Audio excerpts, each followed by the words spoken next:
7 p.m. We're going to call the meeting of the Board of Appeals to order for June the 28th, 2016. If you'd all rise for the Pledge of Allegiance. I pledge allegiance to the flag of the United States of America and to the republic for which it stands, one nation, under God, indivisible, with liberty and justice for all. All right, folks, I know we have a lot of matters on the agenda tonight. We have 8 hearings.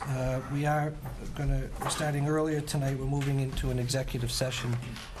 And then, just so you know, the board's going to step out. When we come back in, we'll resume regular business. We'll try to go as quick as we can with every hearing, just so you know that the way they're docketed on the agenda is the order in which they were filed. Okay, so the continued hearings go first, and then we'll get to the new public hearings. All of the hearings tonight with respect to the votes, if they're new public hearings, would require 4 votes from the regular, 4 votes for approval, okay, for the variance and/or special permit requests. Okay, you ready?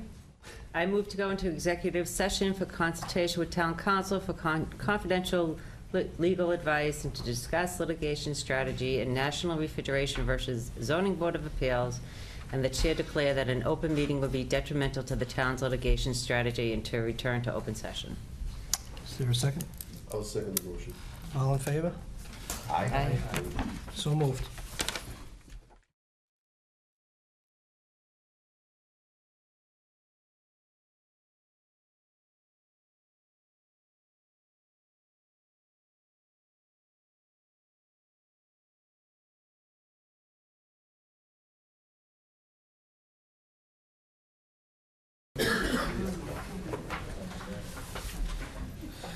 Okay, next on our agenda is the acceptance of minutes. So moved. I'll move to make a motion to accept the minutes of May 3rd, 2016 as written. I'll second the motion. Okay, any further discussion? All in favor, say aye. Aye. Okay, they are approved. Next on our agenda would be the committee reports. Housing Partnership. Actually, Merrill just showed me that the Housing Partnership Committee is currently inactive. Okay, so where that is inactive, I think we could move to strike that from our committee reports. So moved. Second? Second.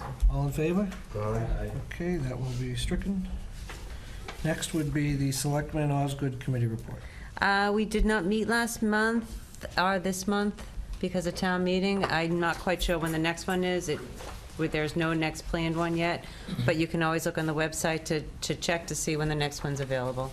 Any feedback or from anything previous? Nope. All right. So then we are moving into our continued public hearings. Mr. Chair, before we do, Yes, sir. could I make a suggestion to the board and the gallery, that since we have what is for us a pretty heavy meeting agenda, that my suggestion be that we be as efficient as possible, because the last item on the agenda is just as important as the first meeting on the agenda, and if we get to rambling too early in the evening, then we're just not going to get to things at the end of the night. I didn't know I wasn't being efficient. Well, this is a suggestion that you may have heard to the board and to the gallery. Sure. Yeah, no, so in fairness to Mr. Koch, like I said earlier, we do have a lot of petitions on tonight, but everyone is equally important. They're docketed on our agenda in the order in which they were filed, with the exception of the continued hearing, which is from our last meeting. Each one will be heard tonight, and we'll treat each hearing accordingly as we go on. So I appreciate that, and I'll try not to ramble, but sometimes I can't help it. It's not you, Mr. Chair.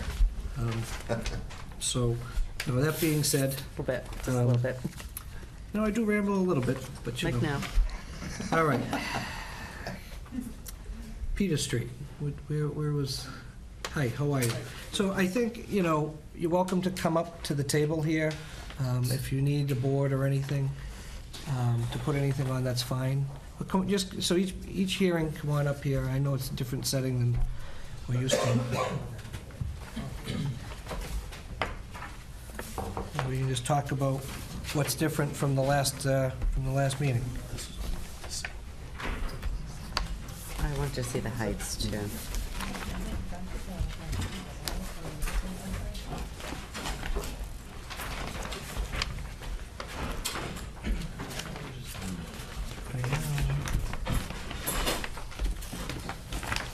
Why not have this one? Continued? Yes, I have. Do I have a problem with you? I'm already sharing. Already sharing? I'm sharing to my left. Paul, I think I gotta share with you. What do you need? Do you have it? I don't see this one. Do you want to use mine? I'm not gonna allow Oh, all right. Great, thanks. I can't believe this took. Otherwise, it would, you know. you can't- It's a no-brainer, right? Okay, I'm gonna stand right there, they say. sure. Okay, so this is coming over from our last meeting date. They were talking about the design changes, some of the things, if any, and what you needed to pick up as it related to the drainage, right? Correct, exactly. So, first start off, if you can see, let me move this up for you guys, that now there's going to be, Oh, in the drawings, you're gonna see the drainage is gonna be right here. okay, so just name for the record. Jared Scarpelli, the attorney for, Commissioner Steve Morris. How are you again? Good, how you doing? Good, thanks. Oh, I'm sorry.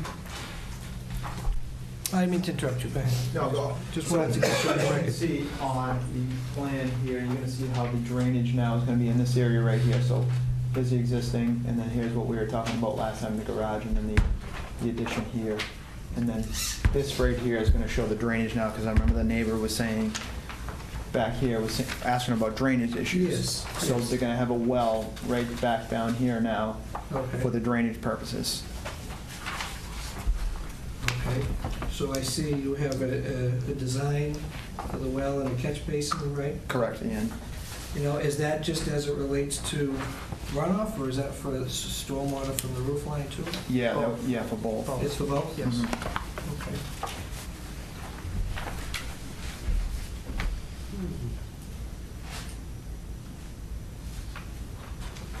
And this is by Great Northern, the design? Who did the design? Great Northern. Great Northern. Great Northern? Does it require, I mean, did it require a stamp? Is there a stamp? Or is it on these plans here? It should be on the one that you just had in here your it is, hand yeah. right there, yep. Oh, okay, I see it. Yep, it should be that red, if you see the red little dot, Yep. and then obviously you'll see the outline of the addition in the garage, and then that little dot right there, that resembles the actual catch basin, and then you should have that drawing as well that I'm looking at right here on yours. Yes. Did you not get that? It's a 500, the leach, Yep. the leaching catch basin is 500 gallons per Correct. Peter Street. All right. And were you able to go over this with the abutter at all from the last time? Did they see it at all? No, I mean, the last time that she was here, we were telling her that there would be obviously a drain that would resolve that problem. Ms. Hayfie, right, is that right? Was that her name? Yes, I believe so. Okay. Were there any other changes to, No, there was no other change, just pretty much to follow up on what you guys were suggesting. One is the drainage, then we asked for stamp plans, those were submitted as well too, just to follow up on all the items that you requested from us. that sounds about right. So I see stamp plans here by registered architect. Here's Paul plan. I have a dimensional question while we're getting to that. I apologize, I missed the last hearing. No, don't worry. I won't be voting on this one since others were present last week, last month. But there seems to be a discrepancy between the site plan and what's represented with respect to the dimension of the proposed addition versus the architectural drawings. And I wondered which one was correct. where I'm looking and noticing it is that this kind of inside corner is dimensioned on this plan at 1.5 feet. And the architectural representations allude to something much larger than that. I can address that. I'm from the architectural firm. Yes. Would it be helpful to, Yeah, do you want that up? Or I- maybe what are you looking at, if you don't mind me taking? So, It's 15 feet, This is no more than enough. 1.5 feet. I wrote down my questions, and they didn't seem to be answered, so. 1.5 feet. oh, okay. And this is not dimensioned on the architectural plans, but if this architectural plan is what's going to actually get built, Yep. then this proposed 15-foot dimension to the, I guess, the property line, is not going to be accurate. So you're saying this portion is... It's not dimensioned on these plans unfortunately, but the overall dimension. He's saying something right here. Yep. So you can elaborate. I'll let you elaborate on that one. okay. I think that was actually one of my specific questions that I had asked. Yeah, I actually write them down at the previous meeting. So you had addressed the chairman's issue, but you didn't want to address my issues because I said they weren't consistent. And I don't see the consistency where it was addressed. I mean, it was one of the concerns that I had as well at last meeting. Okay. I mean, So she's gonna elaborate for you on that one. it's just that, that they're not consistent on the plans on the side. Here's a 13.5, 19.5. It's just, there's some inaccuracies in there. And I think we pointed them all out at last meeting as well, so. Okay, so just for the purposes of our record, just name and... My name is Betsy Nelson, and I'm with DeCastro Nelson, the architectural firm. So we were asked to provide architectural services. The layout was, had been worked on quite nicely, actually. I think it's an appropriate layout. And our full intention was to meet the site plan that was submitted for the variance. So what happened is, but there's a couple of, it's a tough site because you're on a corner, and I think by turning the garage, it was at a very appropriate angle. But this was tight through here. This is the knuckle where the garage meets the main house. And in the site survey, they actually came closer to the rear yard with the edge of this. So they came down and then went across, straight across at the garage point, and it was tight.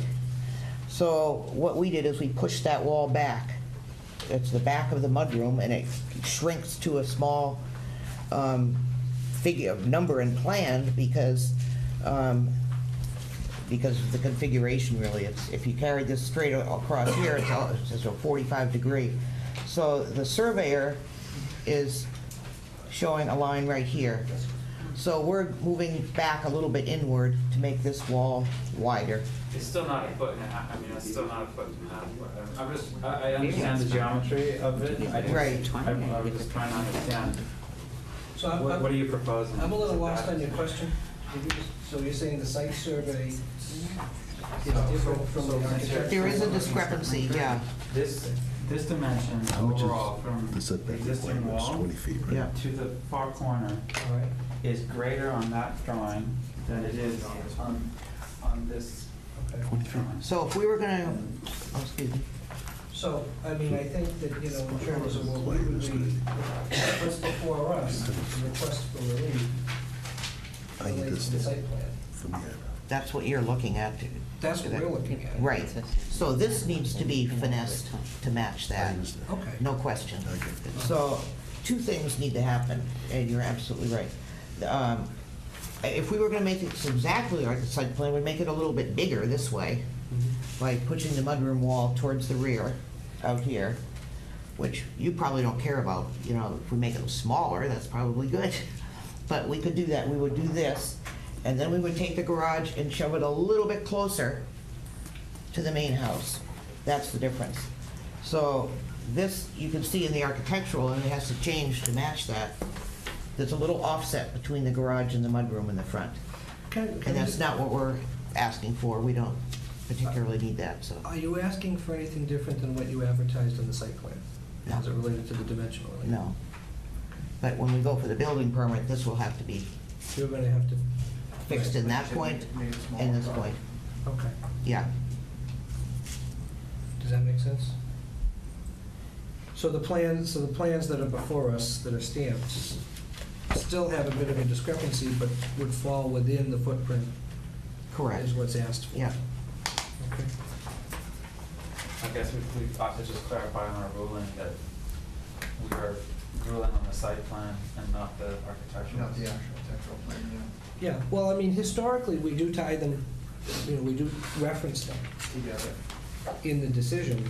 The building inspector ultimately would make the finding to see that whatever you're proposing is consistent with what was approved. Okay. And if something that's inconsistent, he would likely send it back.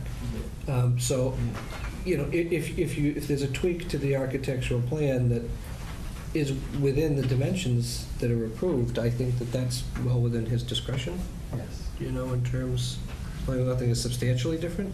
It would be something, I think that would be classified as a minor modification. But it's good to know that they're not consistent, because that's stuff that we would need to know. That's a good eye, because we tried to stay right within, but that, we didn't catch that little jog in the garage. Sure.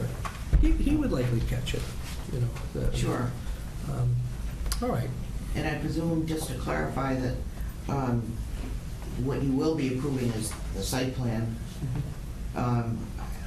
not strictly, I mean, that'll override the architectural. That's your footprint, but we do, We could go either way. we do ask for the architecturals to tie them all together, so. Sure. Because, when we approve the request for relief, the board likes to know the totality of what they're approving. Sure. So anything that is substantially different is likely gonna come back. Okay. I don't expect a minor modification to come back if it looks like it's consistent with the decision. I mean, it happens from time to time. Sure. If that helps at all, from how I think, we do have a new building inspector, just started, so, I'm not sure how his decisions would be, so you'll have to just sort of see how he is with that stuff. Any other questions? Yeah, one of my specific questions was the rear setback. Is it 13.5 or is it 20? Because of how the lot is set, because you're going to be 13.5 from the that edge. So is that a side or a rear? Yeah. We talked about this at the last meeting. Yeah, I spoke to Mr. Brown, and he said Okay. that's a side. That's a side. He said that's a side That's a setback? side. Side setback, correct. But that's listed as a side, as I recall, right? Correct. Yes. So that's the finding, Oh, and that's what was advertised. right, and the front is proposed wrong as well. It's 19.5, not 20. Where? Right here? That's the existing. It should be 19.5, Okay. existing, or proposed as well. So this is the front, not 20 here. And those were the inconsistencies that I was looking for On this site plan, correct? You mean on the Mylar? in the Mylar. Yeah. All right, so I mean so the Mylar says in the legend, it says 20, but it shows 19.5, 95. right? Yeah. Is that what you're getting at? So the Mylar would need to be adjusted. Just to make sure that it matches the 19.5. Well, sure, because this is going to be recorded, right, to the Yep. extent it's approved. Correct. So that would need to be, all right?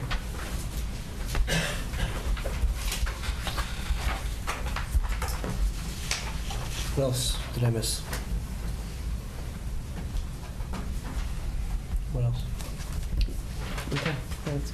All right, while everybody's looking this over, I'll ask, is there any abutters that are here on this project that wish to be heard? The Hayfies were here last time. I suspect that their issues have been addressed. Yeah, everybody we spoke to at the last meeting. I would imagine the drainage certainly has addressed what they were looking for. Yeah, definitely now. With the basin that they're gonna have in there, we'll definitely address the drainage issues for any stormwater, any runoffs for from the property. All right. So you certainly, I mean, I can see how the lot is irregular. I mean, we covered, we don't have to go backwards, we covered a lot of that at the last hearing in terms of what's driving the need for the requested relief as it related to the variance. Are there any other discussions on this? Anything else you'd like to add?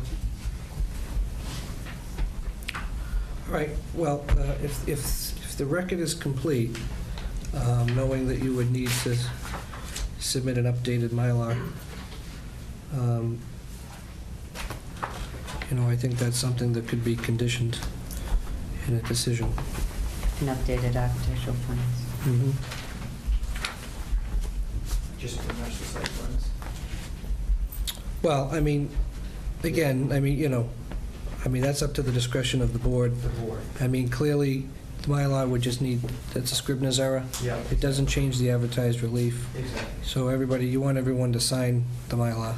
Yeah. So the Mylar, if it's approved, it's an updated Mylar, everyone Exactly. can sign it.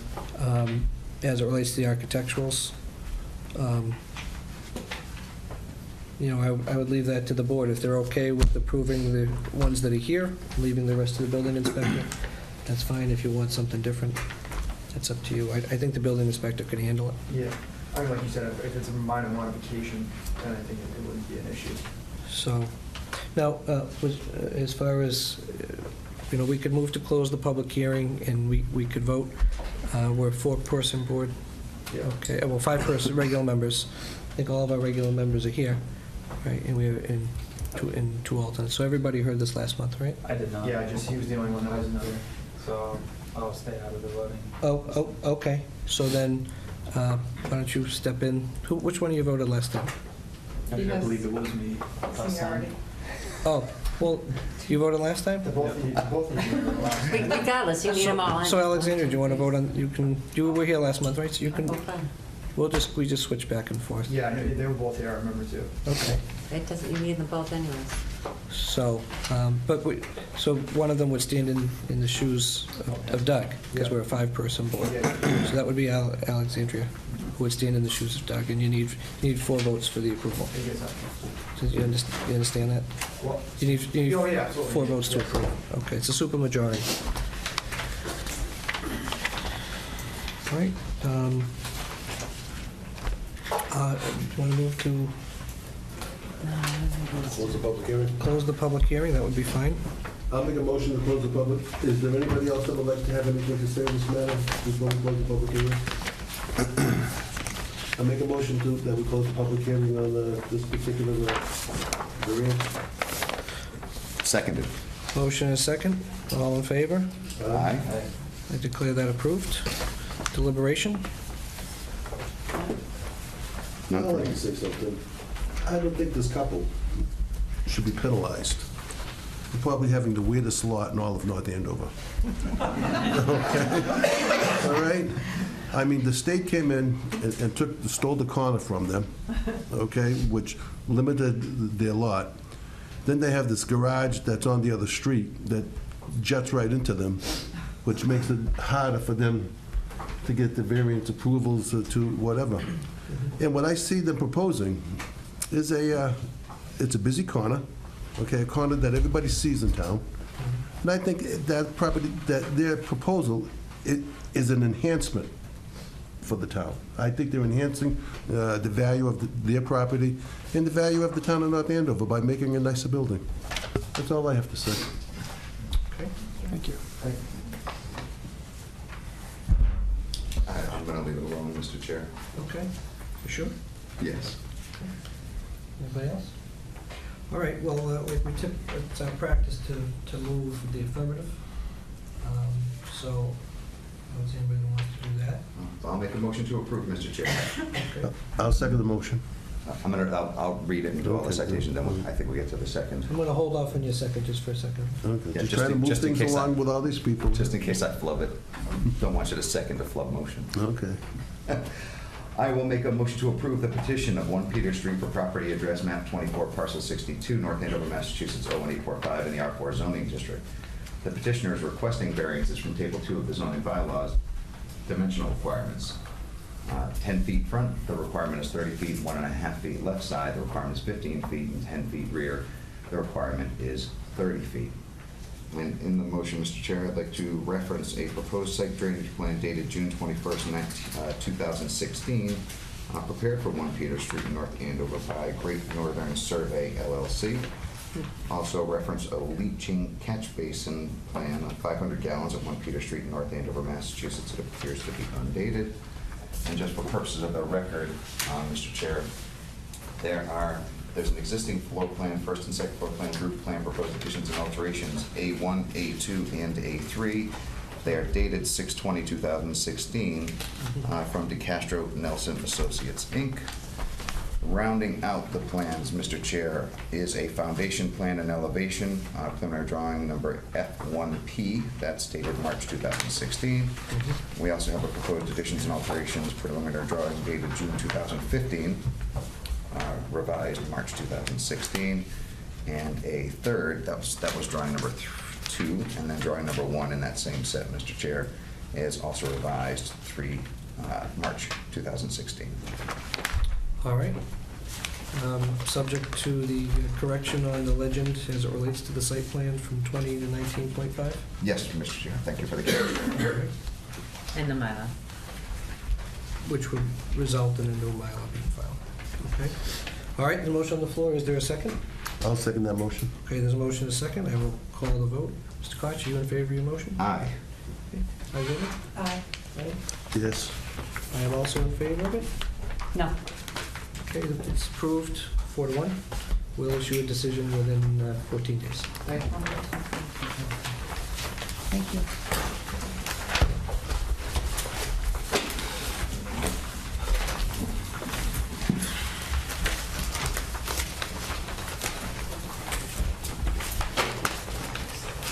Oh, was that efficiency? Good. That was as good as we can expect. Was that efficient? Okay. Absolutely. Maximized. We are. Always aim for better. I don't disagree. All right. What? Yeah, sure. Yeah, perfect spot. All the rest. This is Sabisi, is that what it is? Sutton Hill? Sutton Hill Road. No, the next one should be Sabisi, if I remember.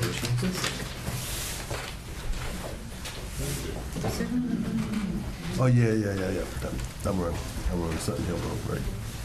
I forgot about this one. All right, so we're going to move on to our next public hearing, which is a new public hearing. This is special permit for Carrie Bianchi and Tim Busick for the property address at 100 Sutton Hill Road, map 97, parcel 13, in the R3 zoning district. I apologize if did I say your name wrong? I'm sorry. You did. Bianchi? Bianchi? Busick, okay, my apologies. And if you give us a second, we will find the public hearing notice. I pulled the wrong ones at the top, Mr. Chair. I don't think they're in order. Is that what happened?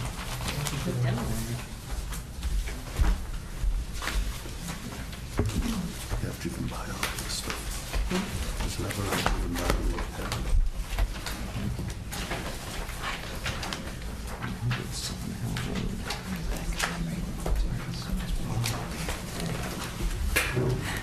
Oh, because of the garage.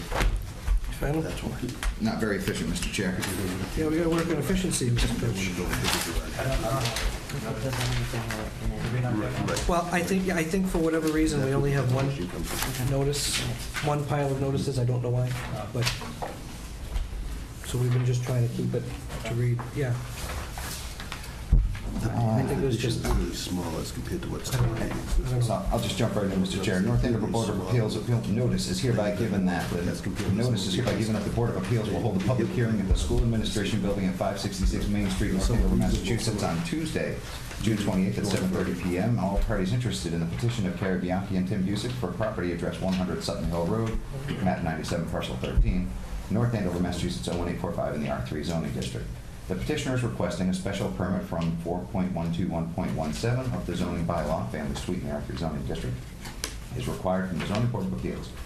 Application and supporting materials are available for review at the office of the zoning department located at 1600 Osgood Street, North Andover, Massachusetts, Monday, Wednesday, and Thursday from the hours of 8 to 4, Tuesday from the hours of 8 to 5:30, and Friday from 8 to 11:30. By order of the Board of Appeals, Albert P. Manzi III, Esquire, Chairman.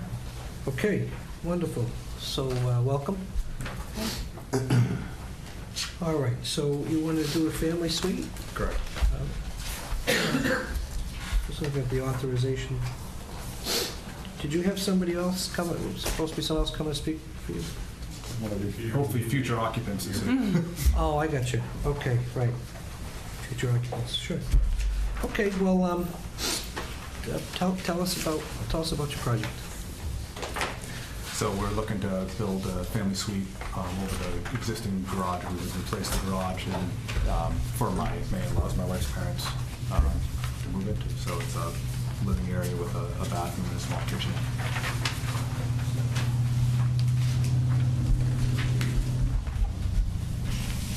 That's it? So it's not an existing, There's a garage there Bigger, now. it'll be a We're bigger gonna- garage. is it an existing family suite now, or you're just, No. okay, so it's a new. New family suite. So you're demolishing the garage, because I just noticed Yeah. you pulled a demo permit. Yeah. Okay. It's a common garage. With the dotted line, okay. Yeah, right, and then they want to expand. The garage is going to be exactly where the garage is now, except for a bigger. A little bit bigger.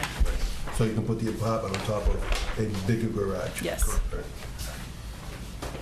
And the entrance is going to be through a current existing breezeway.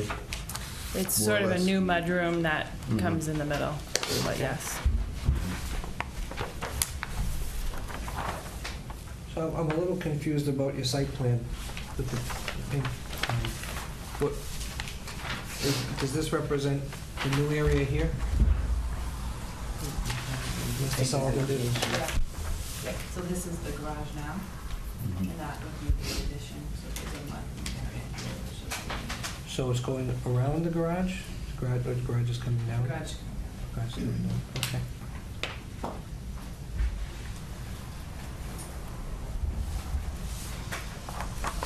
How many square feet is the actual new proposal that you're looking for? It's 90, something like that. The square footage? On the first page is the I thought it was 325. Is it approximately 300 square feet? 689. 25% of the existing house.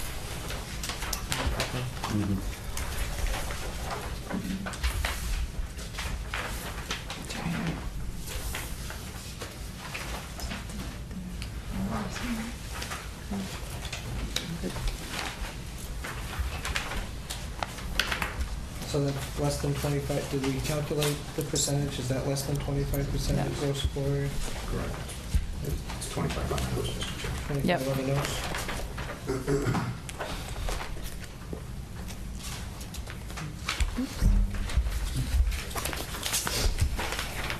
So, were there elevations in terms of what it's gonna look like, or just? Yeah. Am I missing something? This is the, Just out of curiosity, what's going on across the street from you? When they go by your house, I saw it. You guys don't know? Hmm? It's, they're putting in 3 houses.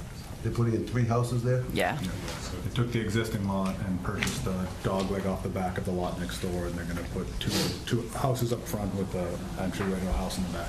So it's gonna be like a little cul-de-sac per se? No, it's all entrance, single driveways. They're all gonna be single driveways there? When was that approved? When was that meeting? I think it was December. not by us. No, not fast. That's why I was wondering. I drove by it, Oh, I would have thought that you would be involved. and I saw across the street, they got it all. Yeah, it's You know. much different. It's a little harder to breathe up there now, fewer trees. Is that on site? Paul, can I see the Yeah. notice, please?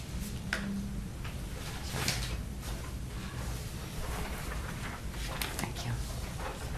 So can you just elaborate a little bit in terms of you know, your exterior, your elevations, I mean, it looks like you have like it's like a dormer over the garage, right? Correct. Tell us a little bit about the siding, the height, what the garage doors are gonna be like. This? Yeah. A lot of paper shuffling going on here. Yeah, Yeah. we have it. You can talk to me about the siding and stuff. Did you do, are these your plans? I didn't draw Oh, them. yours are- oh. Carrie's brother drew them. Oh, okay, I was just noticing the name. Yeah. He's not here though, right? He is not. No. What are you asking about the I was side? asking like what the exterior is gonna look like.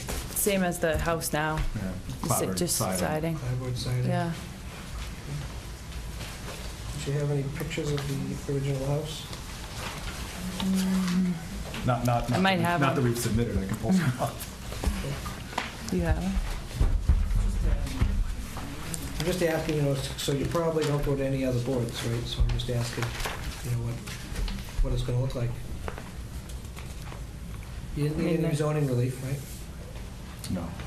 So the criteria, so the nature of my question is like, for a special permit approval, it needs to be in harmony with the neighborhood, Okay. you know, so Yeah, it's, what you're gonna build, I'm asking what it's gonna look like because, you know, that's sort of the test.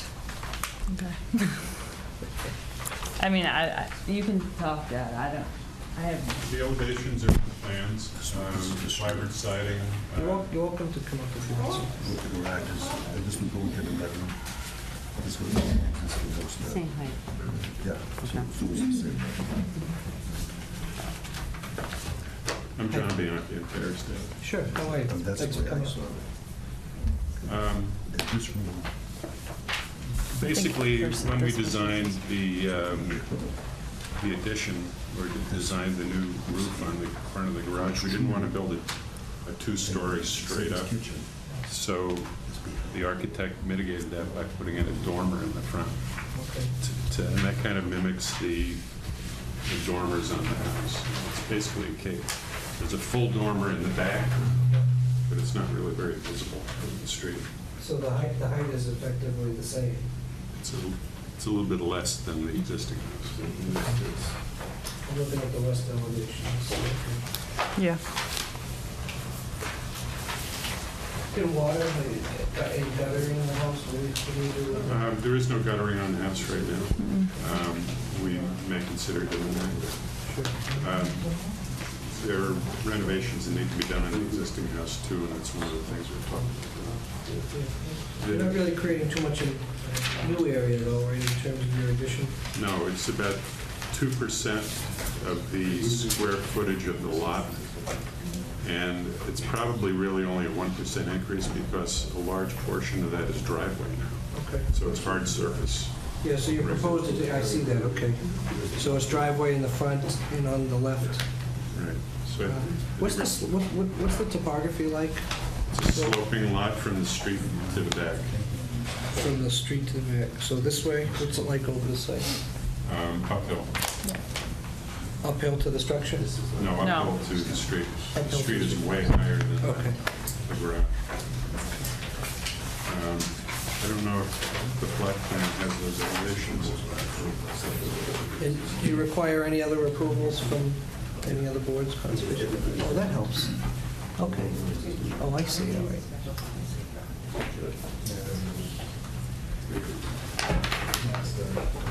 That's the existing garage. I see. So we're bringing that entryway forward, and rid of chimneys, so the mudroom will come up, and that's sort of some of the size increase. And then, as John was saying, the pitch of the roof is such that the dormer makes the height. So you're going to Might show be, that to going to be everybody. similar Yeah. throughout the house. Correct. guys- It's lower than the actual, You can see it. the roof line of the house, the cape itself is higher than the garage was. Okay.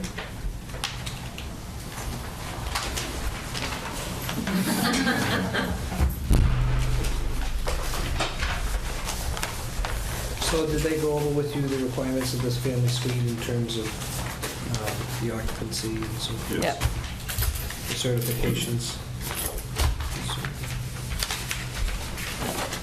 Any other questions from the board?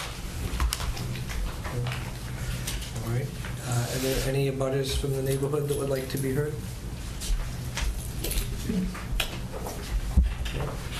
All right.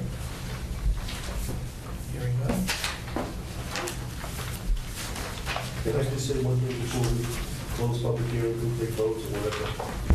Say more than one thing if you'd like. This is a family suite. It's not the granting of a two-family variance. Yes, we know. And when this house changes hands, should it pass? Okay, because I can't speak for the rest of the board. Should this pass from you to her or for her to him, this variance is gone. You understand that? Okay, that it's only good for the way the owner is, the property is entitled right now. Okay. Right, so the suite itself, let me take a look at the...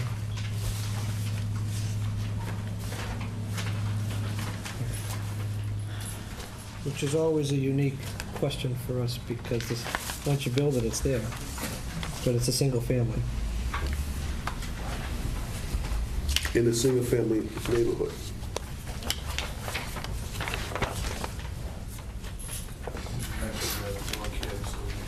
I'm sticking around for a bit. Oh, sure. I have no doubt. Yeah. Trust me, it gets tiring. They come back. But If you make them too comfortable, they won't have... I have one coming back from Scotland on Thursday, so. You don't want to make them too comfortable. Yeah, don't make it that nice. All right, but no, but that's the way it works in terms of the suites. They probably want you to certify it every so often. I think it's annually. They may come out and inspect. I don't know how they tax you, but if you ever go to sell the property, it's it's a single family as far as the zoning. So it would be sold as a single family. If the purchaser of the home wanted to use it as a family suite, they'd have to come They'd have to back come to in the board and get a Yep. variance. for their own Special permit. special permit approval that then it's effectively like a title issue, Okay.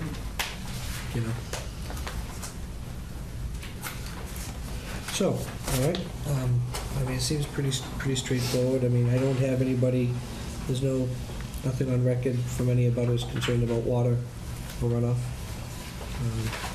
Haven't heard anything from the town of North Andover. I see they're in a butter. They haven't, they're not here. So, To the water tower.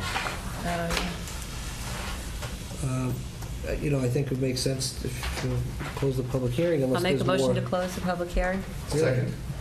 Really? Well, that is There's official. 7 more. All right. That's what you're alluding to anyway, so might as well get to it. Thinking as I'm Okay. saying it, but yeah, okay, making sure that you want your public hearing closed. I usually like to ask the applicant, sometimes you don't want it closed. Close it Okay. away. So I do there's a that. motion, is there a second? I seconded the close. Did you? Yes, I do. Okay.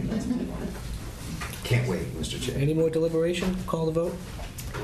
So all the regular members voting on this one? Yes. Okay, so move it in the affirmative.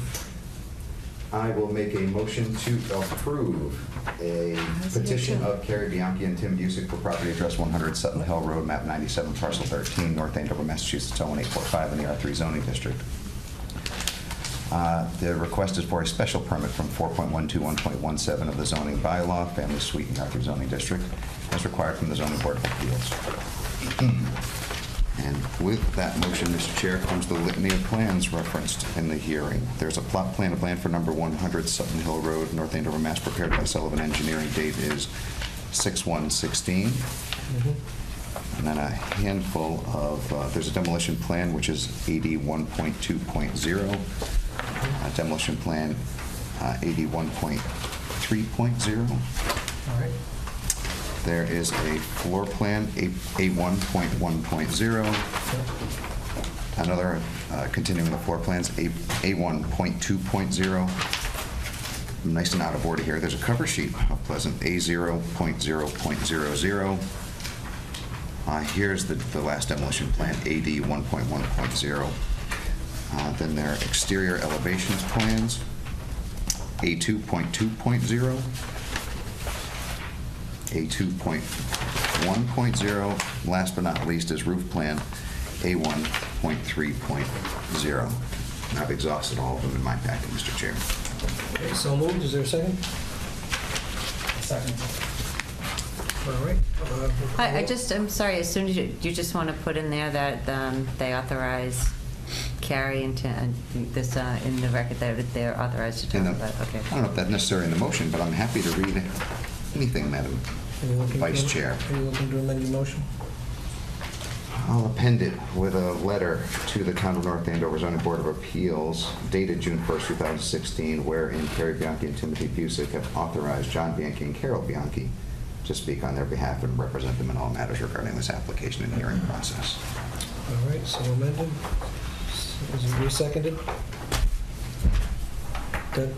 So you're seconded? Okay, so that's, okay, so we'll start with you, Doug. You in favor of the motion? Yes. Mr. Kusia? Yes. Ms. McIntyre? Yes. Aye. Okay, I'm also in favor, so that is approved.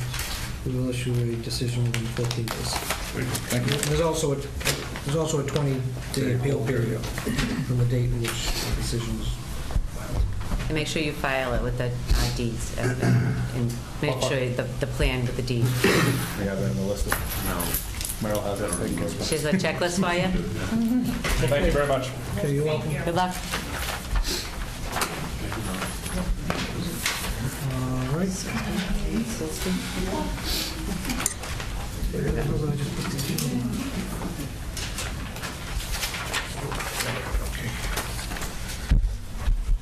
All right. Next, we have another special permit for Jody Allen, trustee at 10 Silsby Nominee Trust for property at 10 Silsby Road, North Andover, map 20, parcel 29, in the R4 zoning district. And I'll recite the notice, Mr. Chair. Notice is hereby given the Board of Appeals will hold a public hearing at the School Administration Building at 566 Main Street, North Andover, Massachusetts, on Tuesday, June 28th at 7:30 p.m. to all parties interested in the petition of Jody Allen, trustee of the 10 Silsby Nominee Trust for property address 10 Silsby Road, North Andover, Massachusetts, 045, map 20, parcel 29, North Andover, Mass. 01445 in the R4 zoning district. The petitioner is requesting a special permit from 4.1 to 2.22 of the zoning bylaw, family suite in the R4 zoning district, if required from the zoning board of appeals, and variance. Table 2, summary of dimensional requirements, required is 30 feet and proposed is 16.69 feet. Application and supporting materials are available for review at the office of the zoning department located at 1600 Osgood Street, North Andover, Mass. Monday, Wednesday, and Thursday from the hours of 8 to 4, Tuesday from the hours of 8 to 5:30, and Friday from 8 to 11:30 by order of the Board of Appeals. Albert P. Nancy, the third Esquire Chairman. Okay, special permit and variance. Hello, welcome. Hi. Morning. How's our efficiency going tonight? Are we doing okay? Yeah, great. We'll try to keep it as quick. All right, so tell us about your project. My name is Camille Maragliata Daly, and I'm a friend and I'm an attorney. I work with Jody. Oh, okay, so you're representing her. Yes. Okay, welcome. And Do we have your appearance? Did you file one? I didn't file Okay. my appearance. Great, thanks. We're before the board. Jody is a lifelong resident of North Andover, 42 years. She lived at this home with her husband, which they built 20 years ago, and this was their dream home, which they built. Unfortunately, Bruce Allen passed away. He was a firefighter for the town 4 years ago, and it's created some difficulty with her maintaining the house financially and taking care of the property. It's large. She's lucky enough to have a daughter and a son-in-law who have helped, and they're willing to move in and help with financial and taking care of the property. But with that, she's before the board asking for a family suite so she has some privacy.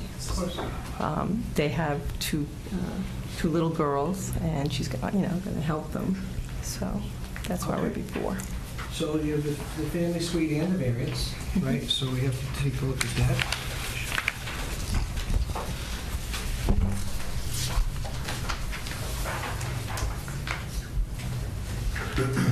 know, just by way of history, a few years ago in the R4 district, you couldn't do family suites. I don't know if you knew that or not. No, We were able to get that changed because it was the only zoning district, for whatever reason, that didn't allow it. So we were seeing We're lucky. all these conversions coming in, 1 to 2 family, couldn't figure out why. Did a little research and that was fine. What's your code, Mr. Chair? My what? The code. My code? That's Ellen's. Oh, that's Ellen's. Do you want mine? Ellen, she's generous. Sometimes. All right, just give us a few minutes, okay?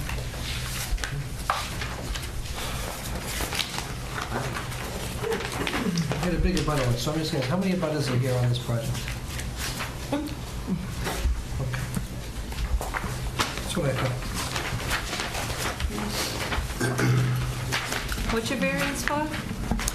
The rear setback, it is, rear setback is supposed to be 30 feet, and we're going to have 16.69. Is that existing?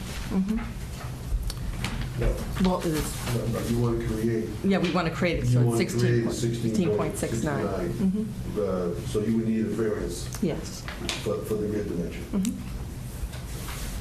Why? To place the house, to place it anywhere else, there'd be some difficulty. When you look at where the house sits, we'd be blocking windows and doors. If we put it on the placement of the in-law addition, if we put it in the front, we'd create a violation. If we create it to the right side of the house, there'd be a parking area, it'd be too far away, we'd have to create a driveway and garage, which costs more money. We're trying to keep costs down for Miss Allen. Well, I have to say, if I know anything about this neighborhood, is that if what you were proposing didn't fit aesthetically, the room would be packed. That's really what that's why we put the placement where it is, so that it's still from the street. You don't really know that there's another, like a little apartment there. It's just still looks like a single-family house. Sure. Yeah. Sure. I mean, in particularly in the R4 district, you know, from the areas that I tend to travel through, it's all about, in the feedback we get, it's all about how it looks, you know, because there's a certain characteristic that, Right. that everybody values, you know, so, I mean, I would suspect that that is part of what's driving your need for the variance, because if you put it with somewhere else that was It's going to be more out. compliant. Right, and this is going to aesthetically keep the house, you know, looking like a colonial, and you really don't notice it. Sure. I mean, it's, And I believe plans have been submitted. believe me, there have been projects in the past in the R4 district in standing, I mean, this room can be standing room only, but I won't, you know, we get a lot of people that come in. You know, not everybody on your abutter list, if there isn't one person here, I would imagine your neighbors are relatively satisfied with what you want to do. I've pretty much talked to most of them, so. I mean, sure. So if this in-law suite doesn't, I have issues, it doesn't cover 25% of the existing. We'll talk about it. Okay. Talk about your issues. I need my, I think you were looking those up, Paul, weren't you? The 25% existing, the criteria of that qualifies it as a family suite. What do you think it is on? Tell me. First of all, how big is it as opposed to the existing house? It has to be no more than 25%? It's the total square feet is 2,016 of the house. The existing structure? Yeah. Okay. It's 2 floors. And then there's a little porch that's 25 from the porch. from the porch How area. big's the addition? 529. 529 square feet.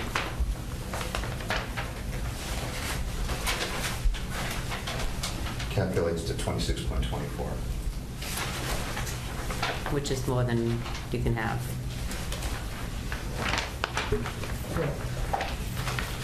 504 would be the max, and she's looking for 529.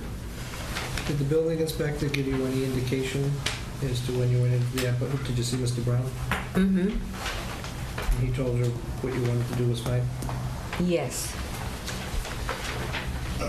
Mr. Brown and I have had differences in arithmetic in the past. Well, I mean, the question could be how, you know, how he's calculating it. I don't know how he calculated it. But he didn't tell you needed an additional variance, right? He didn't tell you needed a No. waiver from the 25%. Because you would have advertised for it. Right? And what was the, it has to, what was the other criteria? It has to meet a certain portion of the existing home? 25% of it, was it? It can't be greater than 25%. The for porch, 1,200 yeah. square feet. Doesn't it have to, like, the I side believe of the you house have to? take the porch of abut- 100 square feet plus the, Wait a second. Doesn't it just have to meet a certain portion of the house, that it can't be like a big L like it is? Let me find it. I wish I had that. This is 4.122, right? Yes, it has to abut a certain portion of the home.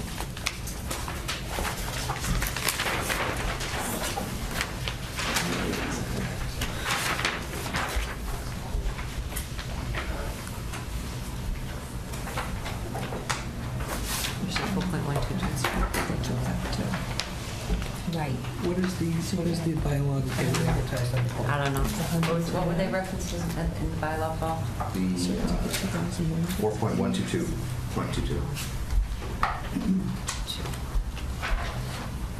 What? 0.22. So it's 50%. 22, okay, let's see. So conversion involves increasing the size, shall not exceed 50% of the original gross area. we took it from the house.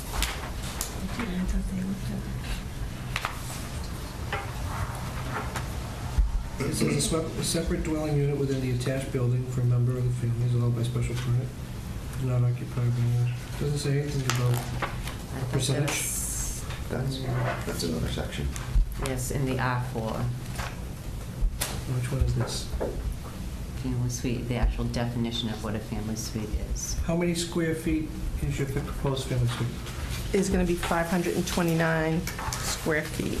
It complies. It says the size of a family suite shall not exceed 1,200 square feet or not more than 25% of the gross floor area. But it's more than 25%. Keep going. Finish the sentence. 25% of the gross floor area of the principal unit, whichever is lesser. 1,200 square feet. Whichever is lesser, Al. Yeah. That's meaningful language. 1,200 square feet is less than 25%. Do you and Mr. Brown struggle with arithmetic at times?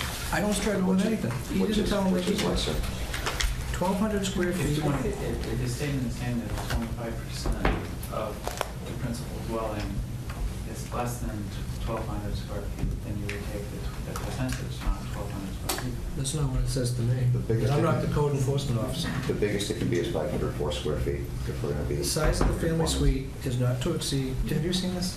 No, I haven't. Would you like to see it? Applicants routinely review the code. Well, she's represented, so I'm gonna let the lawyer. I understand. I'm talking about the time of application, not the time of hearing, Mr. Chairman.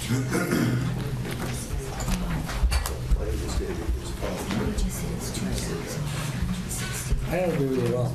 And here's the deal. Including the porch, it's 2,116. That's not living space. Well, here's the way I see it. What's before us is the request for the family suite and a dimensional variance. Mhm.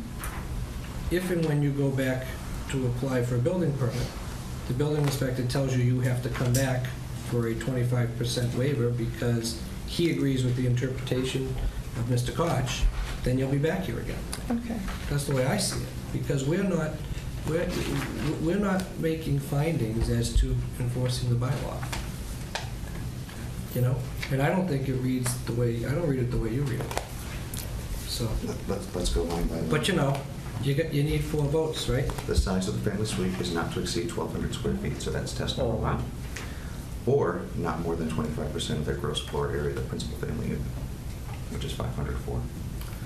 Whichever is lesser. 504 is the lesser value. Look, I don't see it that way, so whatever. I mean, we don't issue the building permit. No, just a special permit. Just the special permit and/or the variance. So if we go before the building inspector and he can, So, I mean, I guess there's some discussion about this, which the board wants to have. But in terms of efficiency, you can continue, or you can go forward with what you're planning to go forward with tonight and see what the building inspector decides. Either way, you need 4 votes, one way or the other. I mean, you know. move it this way. I know. Yeah, we'd like to go, see if the building inspector would obviously go with that. When you people are done discussing this issue of square footage, I have a Yeah, there's all curveball. kinds of issues to discuss. Sure. Yeah, I'd like to throw them a curveball too. Oh, you want to throw a curveball? Right. Okay, but let's put one matter on the table first. Okay, well, let's keep some order, and we'll discuss one issue at a time. Right. Let's discuss this 25% first, and get this exhausted, and then we'll move on to other issues, so we're not throwing them high and inside. And if the building inspector says that, we'd have to come before the board, we're more than willing to come back before the board. We wouldn't issue the permit. Yeah, You he know, won't I mean, issue he the wouldn't permit. issue the building We'll, permit. we'd gladly. So, but let's have a discussion as a board. What else do you want to talk about on the 25%? I agree with Paul's interpretation. Okay. I think we need that back, by the way. Oh, I'm so sorry. So you can keep that one. Keep that other one for you. Where'd you get me from? Did I do it there? All right, keep it. Well, I'll try to locate it first. So you have to understand, we don't make findings. We hear appeals, so we rely on whatever, and so do you, on whatever relief the enforcement officer says that you need.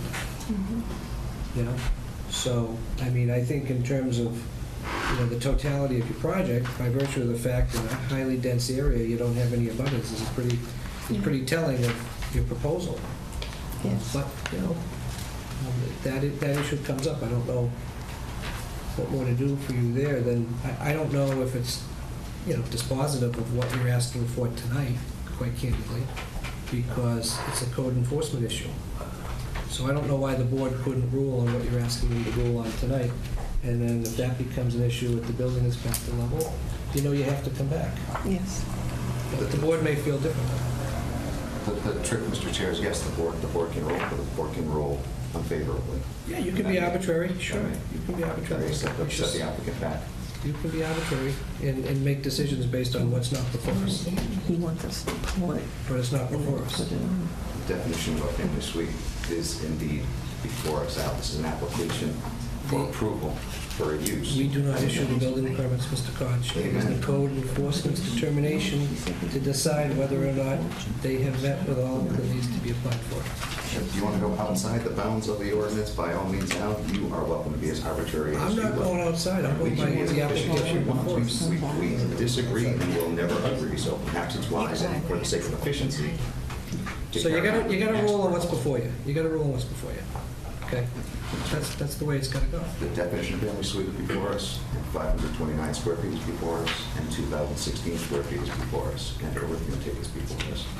So yes. So then she would not, so based on your version, when she goes and applies for a building permit, Mr. Building Inspector would then say, I'm sorry, you did not apply for all the variances you need. If And we'll they have agree to with come it. back. That's what he would say, and he would send her back to an August meeting. So I can't, I don't know what decisions they're making down there, but I just don't understand why we would be, arbitrary about the relief that they do need that's been advertised. That's my take on it. If I could offer my take on Please. the interpretation, I agree with Mr. Koch. However, I also agree with using some of our judgment about the fact that there's no one in the room protesting what's proposed. If there were one or more people here that was contesting this, I would give more weight to the scale of what's being presented as proposed in relation to the kind of 25% or 26 point whatever percent. My good judgment is that the difference is negligible in terms of the character of the neighborhood and what's being proposed. So, I mean, I would have to look the other way on that 100%. So you would look the other way at this one. What happens if something else comes through the door, too? We're only talking about what's in front of us. Okay, so aren't we supposed to be fair to everybody and apply the laws equally?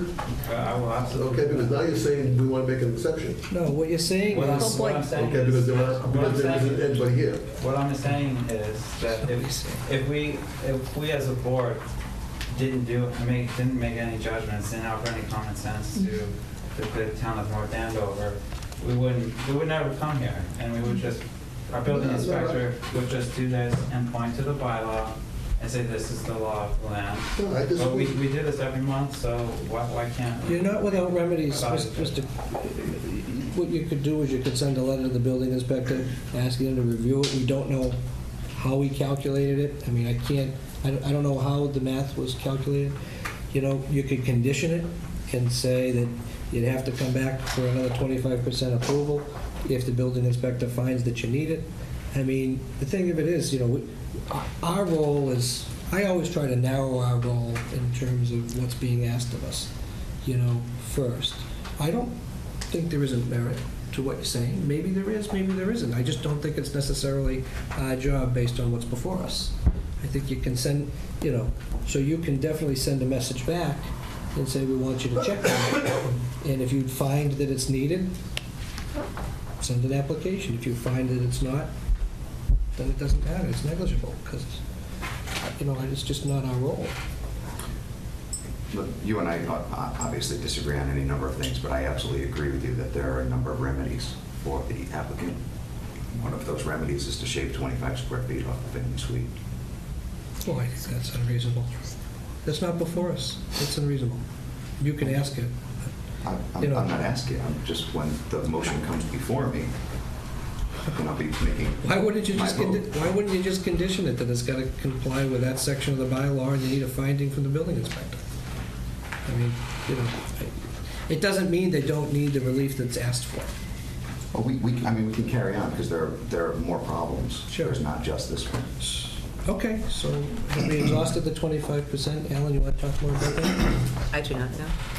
Simple math. I don't know. Have you exhausted it? Do you want to talk more about it?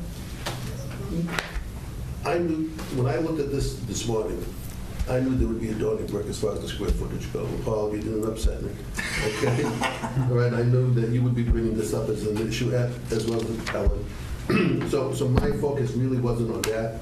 I agree with Paul's interpretation of the square footage, but I have another curveball that I'd like to throw at the board when we're done exhausting all of the conversation pertaining to square footage. Yeah. Yeah, I just want to do it one at a time. Okay. So let's move on. Okay, on the plan, and you gotta excuse me, I'm lucky enough to have a summer home, and I spent 2 hours at my kitchen table this morning, looking at all the plans and everything else, and I ran out, I was late for work, and I forgot the plans at work. When I look, excuse me, at my house, when I looked at these plans, Mrs. Marigliotto is the... David. Okay. Your office is the Jackson lumber? Yes. Okay. If the applicant, or somebody after the applicant was to go to Jackson Lumber, by 4 2x4s, 2 sheets of drywall, block that one entrance, okay, that goes into the kitchen, they in effect have made a 2-family home. We're not asking for a Wait, two-family. There's a lot of things that happen that don't happen, that aren't supposed to happen, that do happen. Alan, where are you going with this? Okay, so I see this as you're creating a very, very small studio apartment that she has no intentions, okay, is probably wanting to rent it out as a, quote, studio apartment.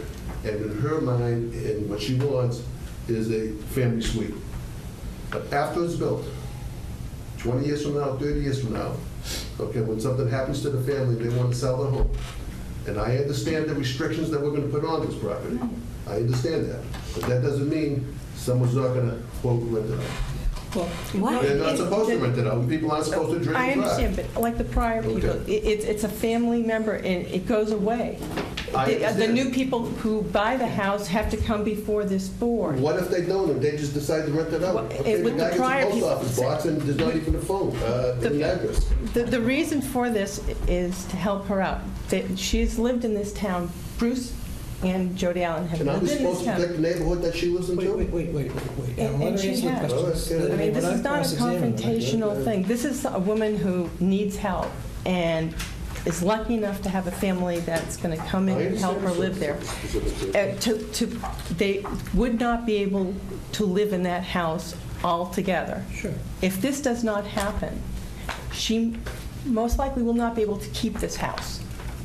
Right? This is the But that's not, but our legal test is whether what you're proposing is harmonious with the neighborhood. Right, it looks And exact. quite candidly, Alan, that is what our test is. And to the extent that they wanted to come in and file an application for a two-family conversion, that is allowed within the bylaw. But that's not what's But let them before do us. before the building exists, not after the building exists. You're asking questions in a vacuum. That is not what's before us. I mean, Well, come I on. see, okay, that later on in life, Let's be realistic. one door gets blocked off, and it's a studio apartment. Okay, we're not going to predict the With future. separate entrances. We're not ruling out that. No, we're not, What's that's separate not what's entrances? before us, Alan. But that's what could happen. And A very lot of things likely could will happen. And A very lot of- likely it's going to happen. It could happen with the other one as well. Right. Can I, It's not as easy order, as this. I want to get some order back here, okay? So, look, I mean, we're not going to start talking about hypotheticals about what everybody can do with their property.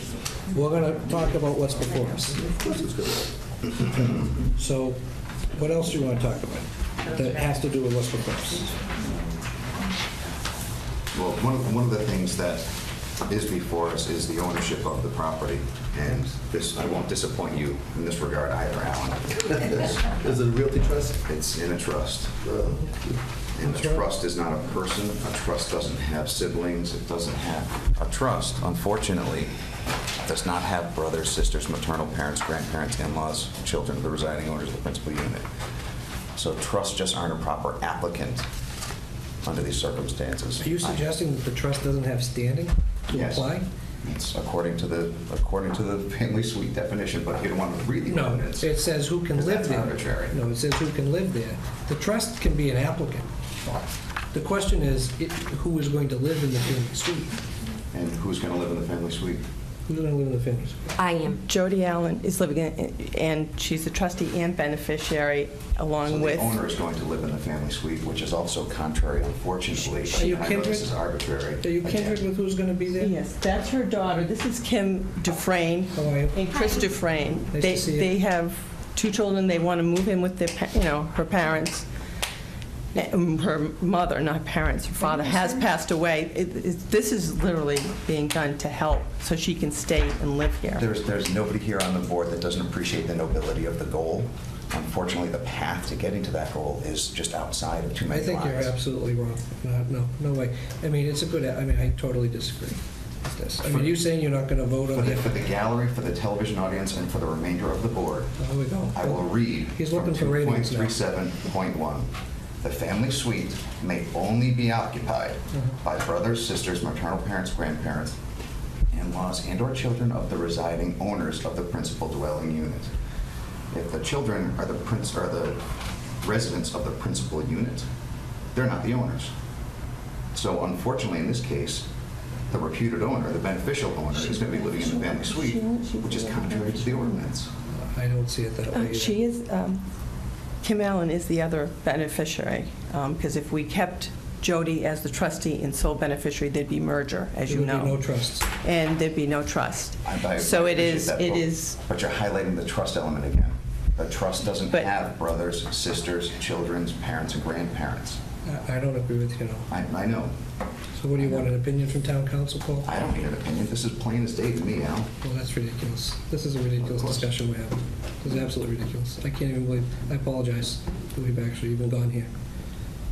You know, let's talk about the merits of the application, please.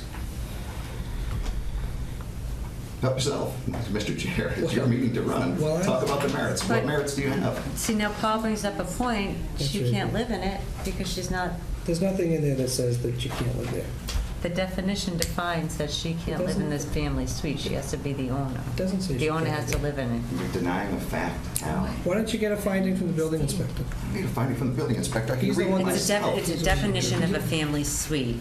Says that you have to live in the main house. I don't think we're being very efficient. How can I live in the main house and live in the family suite? You can't. That's the definition of it, and that's what we're disputing. So the easy remedy, Al, if we're going to think So you creatively- live in the house, Right. and You're out of line. your family lives in the suite. Your daughter lives in the suite. It's more designed to be in-law In-law. versus your daughter owns the property and you're moving in with your daughter versus in your case, you're doing the opposite. Okay, That's what it's originally designed for. all right. So you want her, Thank you, I we understand can, that. That's just. Yeah, what that's it's- the easy, that's the easy fix. truthfully, we can remove her as I- trustee, I mean, as the other beneficiary, that's fine. It would- Get it out of trust. It would, you'd have to get it out. That- Get it out of trust, put it in the kids' names. It'll ruin your whole estate plan as well. Yes, I that's know what it. it's, They're that's gonna what ruin it's your whole doing. estate. You're ruining, and you're putting it in, yeah. I think you and- need to get a finding from the building inspector as to whether, how he's going to interpret it. Or you can live in the main house and have the family move into the suite. They couldn't live in Well, 500 no, you square can feet. say that they're living in it. You can say that they're living in it. Yeah, well, we're way off point tonight. So, All right, I mean, we're just what trying would you to. like us to do with the rest of your hearing tonight? You know, would you like to, maybe you want to do a little research to either agree or refute some of the things? I mean, Talk to where the- this is going, talk to the new building inspector. Yeah, I There guess is a- we can talk to the new building inspector, and by that time, I can remove her as beneficiary to police. Well, I mean, I think you have to decide, first, if I may be so bold, is I think you need to determine from the new building inspector exactly how he's going to interpret it. Because he may not agree with the interpretation of this board. He may, but I think that's where you gotta start. And then you can have something to come back with in terms of the next hearing, Sure. based on the discussion that's here. I mean, I don't understand, I don't really It's understand setting, what's yeah, happening here well, tonight. we set back the building, but. As it relates to the dimensional requirements and the need for the variance, can we talk about that and get that exhausted tonight?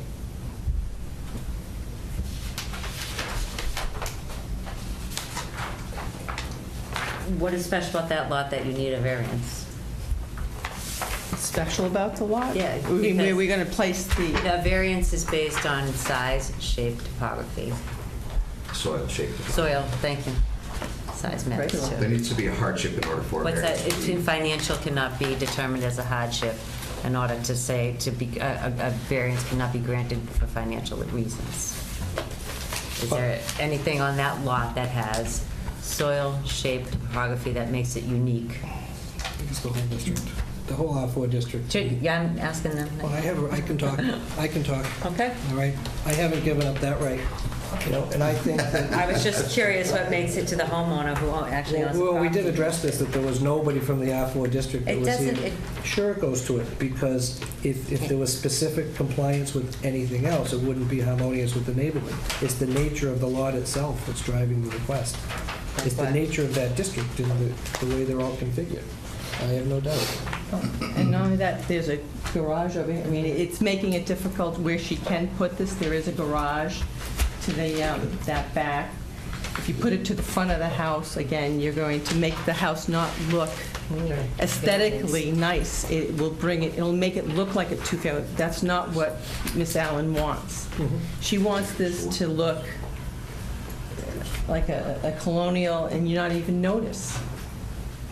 I mean, to that point, it's a non-conforming garage, existing non-conforming, which, if you kind of take that into the equation, yes, the main house is condition is being sort of worsened, but the totality of the whole site is not really being made a tighter condition to the rear lot. So I- Which is our structure there. So, would the board be inclined to support a continuance of this petition in order to allow the applicant and their counsel to do some research, meet with the building inspector, find out how Mr. Belanger is going to interpret these things that have been raised, and then report back to our August meeting. If you don't want a continuance, you don't have to take it up. I mean, so your procedural remedies are to continue. Your procedural remedies are to call the vote. I think based on the questions that are raised, clearly someone in a position of authority needs to send some information back to the board. Yes, I guess we'd ask for continuance. All right. So is it, can I just ask one, so that this is one story? Yes, it's only going to be one story, 520, 29. Yeah, 529 square feet. Soon to be It's 504. not, it's just small, it's not going to be an apartment, it's not going to be anything like that. This is just a small living space. No, I get that. So the Yeah. issues that have come up, let's just recap the issues that have been raised by the board. And they are whether or not the 1,200 square feet or the 25%, which is controlling your project in terms of how it was measured dimensionally, and what the building inspector's finding is on that. The issue that has also come up as it relates to the trustee issue that's been raised by Mr. Koch, Mr. Kuchar, Ms. McIntyre, help me, what was the other? Who lives in which unit? Well, that's the trustee issue, right? How he's finding, how he would find on that. It may be relevant, it may be moot. We are not the enforcement arm. And with all due respect to that comment, Mr. Chair, Sure. if the building inspector makes a determination that it's anything other than 504 square feet is the largest family suite allowable, it's coming back to this board, and I'm still in the same place. If the building inspector makes a finding that you need an additional variance, your remedy at that point is to advertise for an additional variance, even though the board does have the authority to make the finding through the special permit. This board would like for you to advertise that, and we could hear everything concurrently at the next meeting, if the board agrees to continue the matter, to give the applicant the opportunity to do their due diligence and, present back. What other issues were raised? Did I miss any? I was still concerned with the variance. I don't understand what the soil shape and topography, I don't know what violates that you would require to. As to the need for a variance from the 16 feet, what was advertised. Where else could we? But you can also take that all up at the next meeting. Yeah, I mean, it's. You take it off at the next, if the board's inclined to continue, which you can. I certainly have no objection, Mr. Chair. Okay. That's good to know.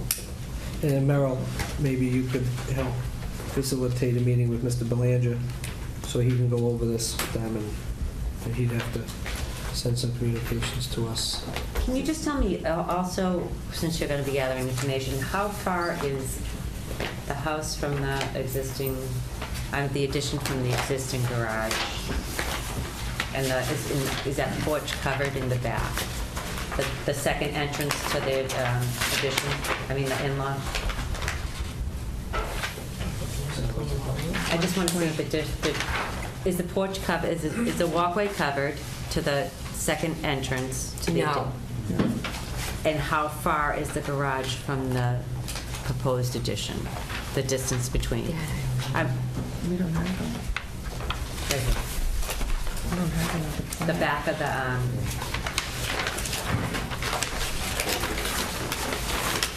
that's not,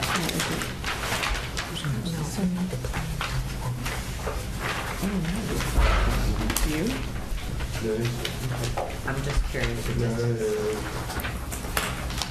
This one? Aesthetically, you have something on top of something. And is the garage two-story? No.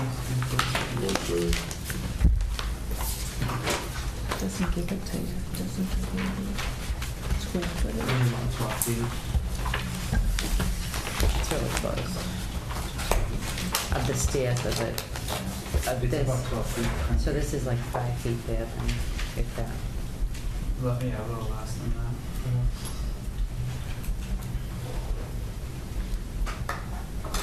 Okay. All right, so you were sent to a continuance then? Yeah. Okay. Is there a motion? Motion to continue to, when's our next meeting? August 9th. Motion to continue this to August 9th. I'll second the motion. For a second? All in favor? Aye. Okay, we stand continued. Thank you. Meryl, do you have the form for them to sign? All right.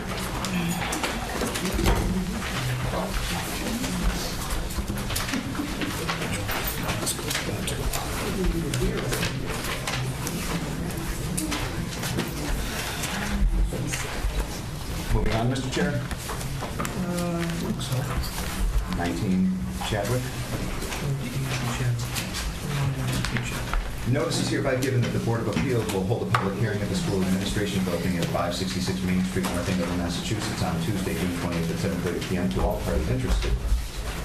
In the petition of Roberta and Thomas Clifford for property address 19 Chadwick Street, North Andover, Massachusetts, zone 45, map 66, parcel 32, North Andover, Mass. zone 45 in the R4 zoning district.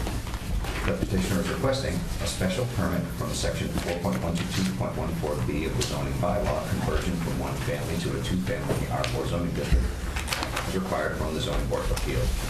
Applications and supporting materials are available for review at the office of the zoning department located at 1600 Oswald Street, North Andover, Mass. Monday, Wednesday, and Thursday from the hours of 8 to 4, Tuesday from the hours of 8 to 5:30, and Friday from 8 to 11:30. By your report of appeals, I'll be Nancy Third at Checkmat. Can I see that? Okay, Paul, wonderful. Paul, can I see that? All right, so we have Attorney Vaughn and Mr. Clifford, right? Yes. Correct. Now, which Clifford are you, sir? Thomas Clifford. Thomas Clifford, okay. So I have a disclosure to make on the record because I think your wife, right, may have been a teacher of one of my children at one point. Yeah. So, I don't, not anymore, but I don't feel as though it's any way a hardship for me to be objective. I'm happy to make that public disclosure. For the record, if you would like me to recuse from the hearing, I'm happy to recuse. There's other people that could stand in, but in the interest of transparency, I just want to make that statement. Attorney Vaughn? We appreciate it, and we have no issue with your participation in this matter. In fact, we welcome it, and that's not to be a slight to anyone else sitting up there. Happy to step off if you want me to step off. But I just wanted to make sure that, complying with what I need to comply with, okay? In my own due diligence. So, okay. So this is an applicant. You're an owner of the home, and who else? So,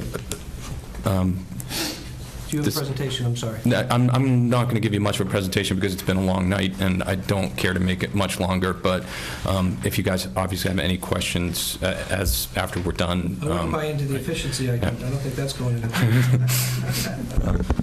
That's it. So the home is owned by Tom and his mom, Roberta. Okay, that was my question. Okay, Tom and Roberta.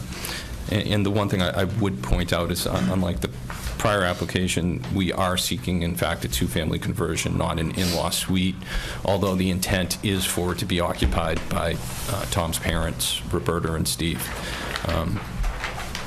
It's a, I think I set it out pretty well in our memo. You're seeking a conversion, correct. Not a suite. A conversion from a one-family to a two-family. All right. That's a better solution. Why are you going up? All right, well, please, present and Sure. do what you need to do. So there are a handful of nonconformities with this property, but they're pre-existing nonconformities. The home is an existing single-family home with an attached garage, and the plan is to expand a little bit the footprint of the garage and to put a second unit above the garage, which would be occupied by Tom's parents, Steve and Roberta. Tom and his wife, with his two daughters, would remain living in the home. The home is surrounded by, in fact, a number of the houses directly across the street on both of the cross streets are, in fact, much larger multifamily homes. We submitted pictures of those to kind of give you a flavor of what else is in the neighborhood. We think that the proposed plans would fit well, would be consistent with the surrounding homes. As far as the dimensional criteria for the conversion,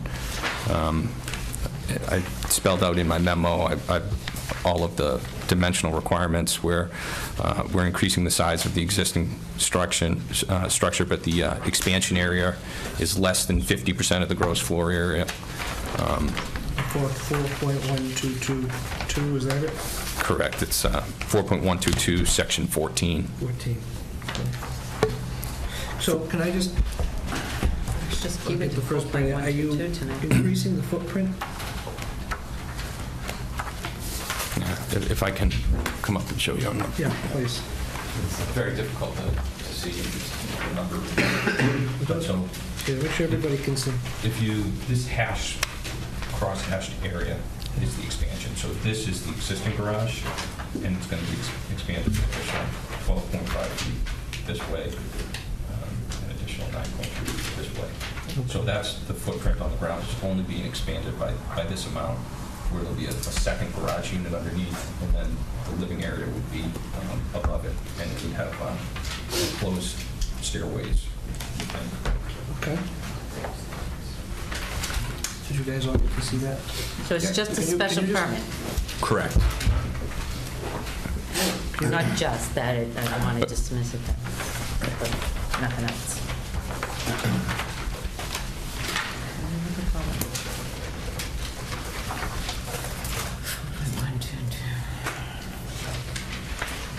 Okay, so I see what you're saying.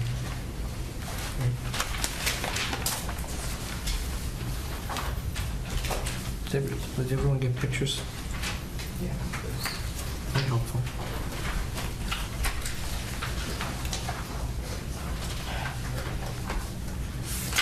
So that existing garage, I'm sorry, is that still the footprint? It's bigger than this? It'll be expanded by an additional 12.5 feet to the left side of the garage. All right.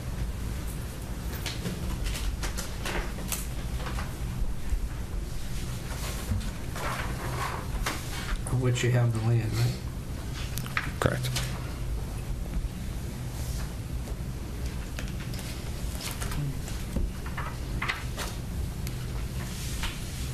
And these other pictures are supporting photos? Those are the three houses across I believe it's Chadwick and then Brightwood. Which would be other... The other two, yep. I miss Attorney Scalise. What? I miss Attorney Scalise. With him cover. Don't we all? Don't we all? Can I tell him? Yeah. What? You tell him. Oh, Attorney Scalise used to give us little colored maps, so, and I do miss him, so I miss my color code, so. Yeah, he used to get Some the many tax attorneys- maps Yes, it was. would be color coded. We'd actually discussed doing that, and unfortunately. I guess I'm not as good as Dom, but that's actually not an insult. You didn't pre-read that memo. All right, so it's just the special permit then, right, which our legal standard would be the harmony fitting within the neighborhood. Am I mistaken on that? We are aligned, Mr. Chair. I think the one thing that maybe isn't spelled out clearly, but if you were to look at the, as you know, the criteria for the conversion, similar to the family suite, is somewhat convoluted in terms of making sure you fit in the proper boxes. The one question that we had discussed with Jerry before he left was the provision about the garage being set back more than 10 feet from the facade of the house. And if you look at that picture, you'll see that the garage is actually, it appears to be consistent with the facade of the house. However, since we actually front on Chadwick Street, that That is actually the side setback, so the garage is well beyond 10 feet behind the facade from Chadwick Street. But the legal address is Chadwick Street. Correct. That's the legal address. Yes, sir. 19 Chadwick Street.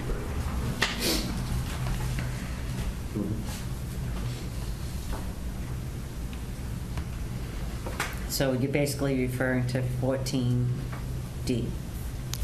I think it's actually, I think it's E. E, sorry, yep.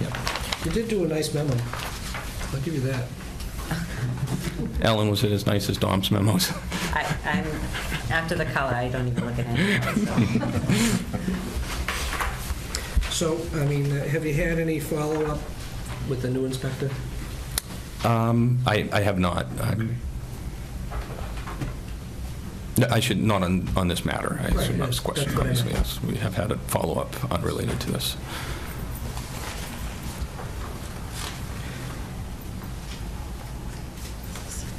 Pretty straightforward. Anything hiding inside, any curveballs? No, What are you guys throwing here? No, there's no curveballs. The only curveball is going to be a fastball, and, he's in a two-family neighborhood with two families all around him. So it's not like he's looking to deviate in a crazy manner.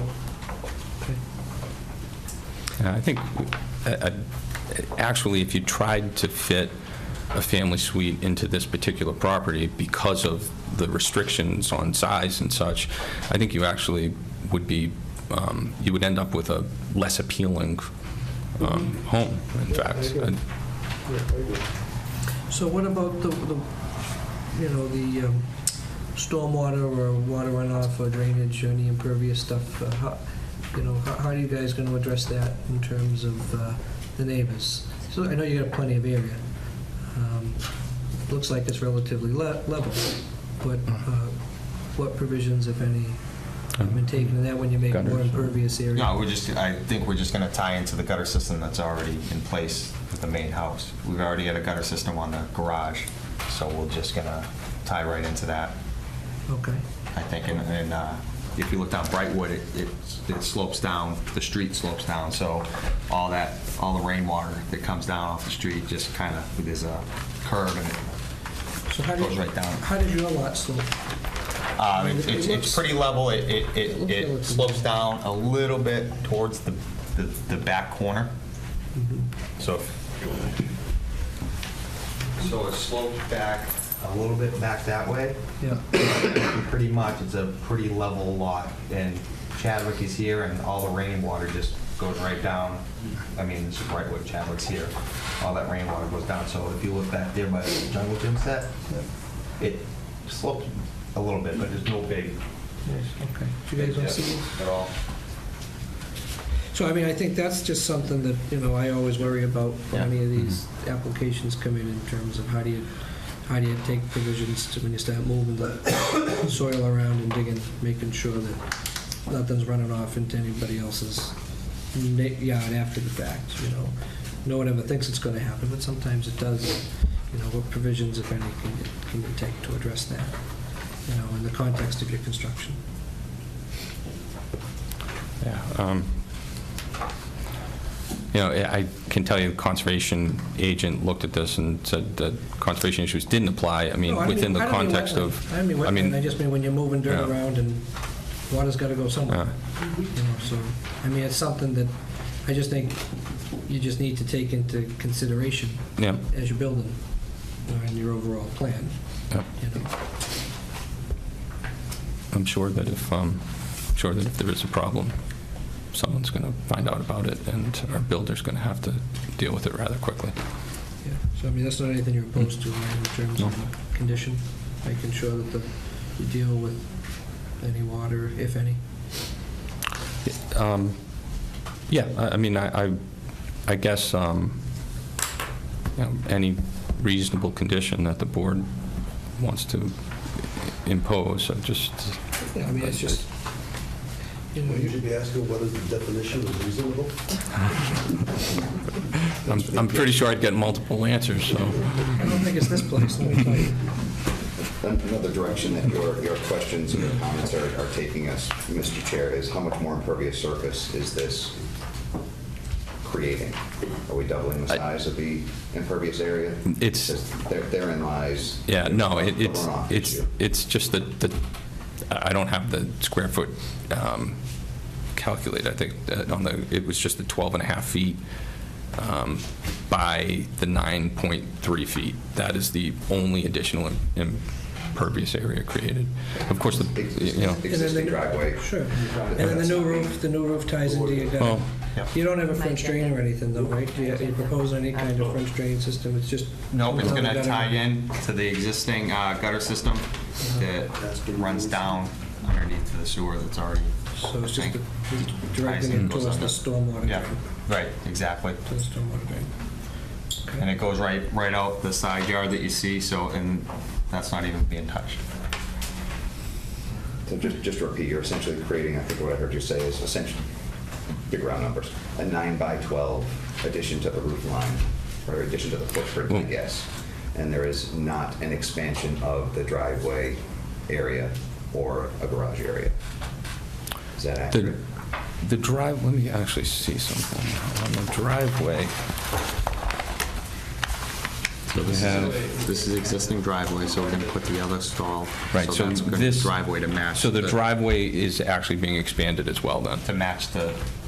What's the ish kind of area with the driveway? I would say it's also 12.5 feet by 18.8. Where it says match existing? Right. Right, on your plan there? Yeah, it's... So basically, it's just lining up? Right. It may be, the reason I say almost, it may be a little bit narrower where, you might not typically run the garage past the edge of the house. It might fall inside of it depending on where the garage door actually So we just talked about the parking for a second, so it's basically 2 cars in the garage and 2 cars out? Correct. Is that the deal? Right. And the area is enough for that? Yep. And that is also, the 2 cars out would be outside of the 10 feet, and in that 18.83 feet, there would be enough room inside of the 10-foot setback.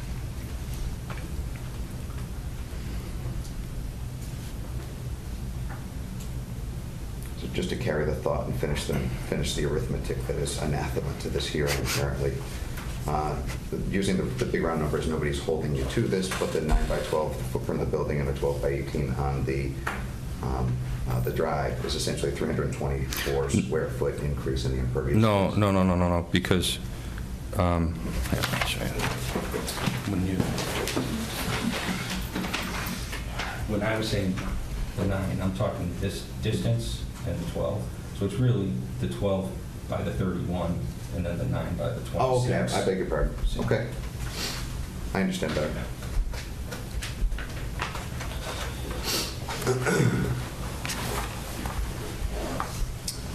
Open up to the audience. Is there anybody here that wants to be heard on this petition from the neighborhood? Okay. Hearing none, we'll let the record reflect that there's been no response.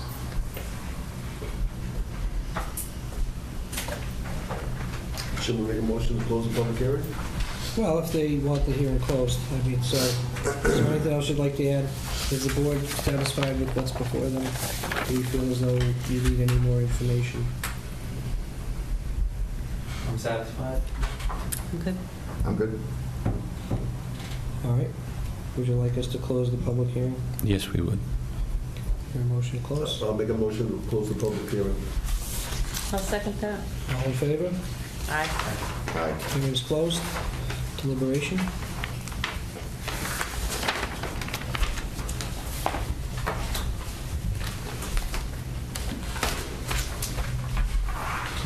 I think the parking point that you made is a valid one, and that they are doing, essentially adding a dwelling unit, but at the same time doubling the amount of indoor and outdoor parking. So I think in keeping the cars kind of in the same kind of context in the neighborhood, they're not worsening their condition. So I think that's something I appreciate.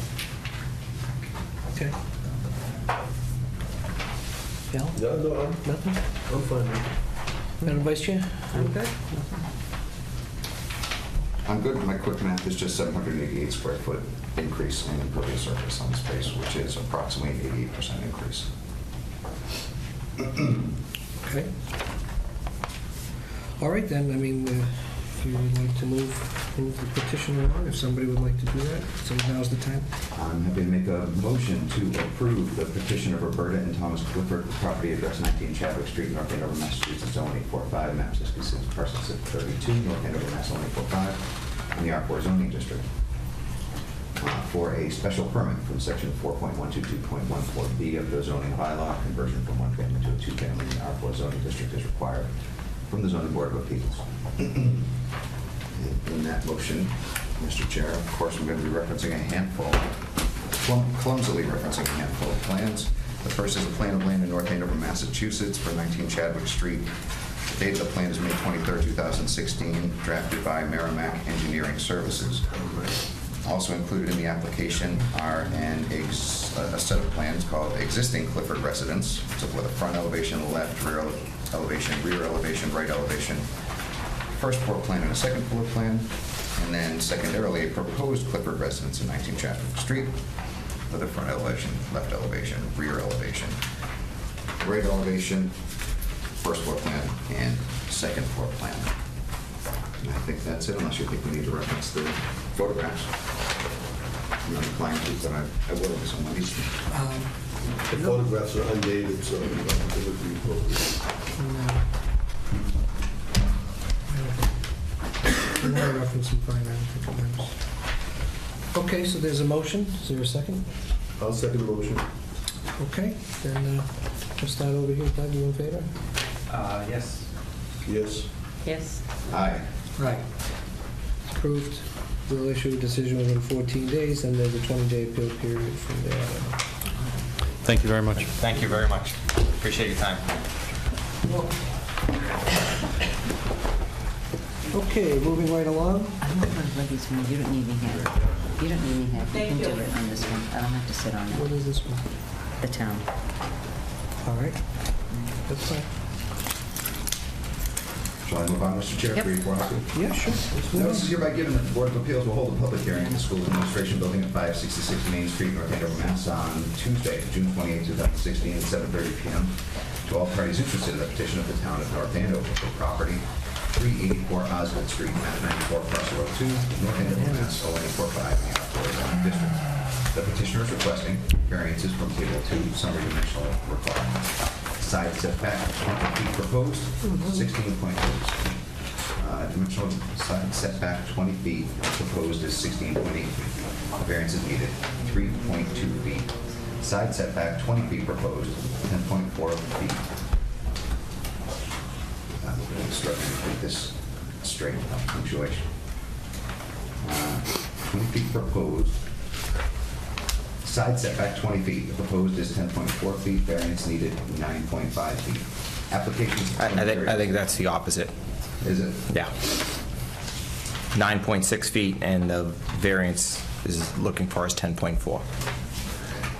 All right. Well, just read it into the record as it's advertised, and then I'll cure it. Fair enough.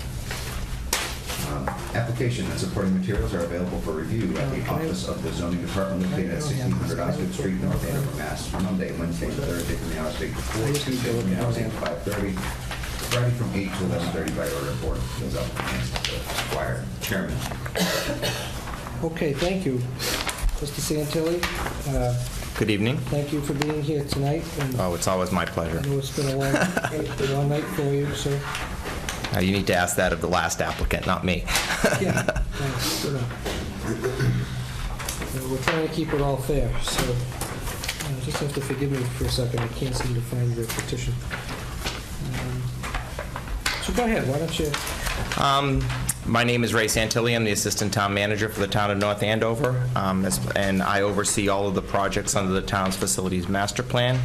This project is a renovation expansion of Public Works, where we are proposing to build a 7,100 square foot addition, which will be the administration building, and also to replace the salt shed in the back with a prefab structure and start cleaning up the area behind the building. The property is abutted in the front by Osgood Street, and unbeknownst to probably the vast majority of population in North Andover, on the side by Wayne Street.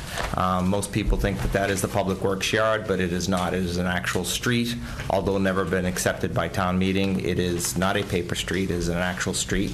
Thus create, well, there's no houses on it, but they're on the other street, but. Okay. You know, Lost my train of thought there for a second. it's okay, I know where the end rights live. Okay. Because it's a corner lot, the side setbacks are 20 feet as opposed to the standard.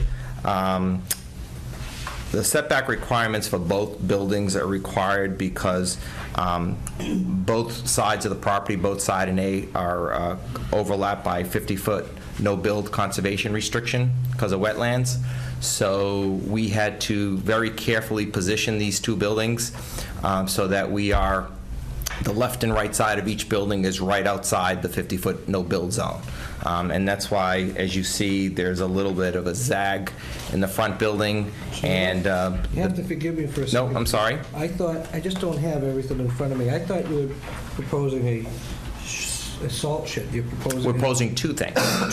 The addition in the front part, and then a replacement salt shed in the back. Is this part of what you're proposing? That is the new building. That is the new addition. What you see on the left side, let's see, do that again so I can see. On the right side is the existing building, which will be the front will be resurfaced. What you see in the most part is the new 7,100 square foot addition. But this doesn't look like what's there now. No, the back part is, just where your thumb is.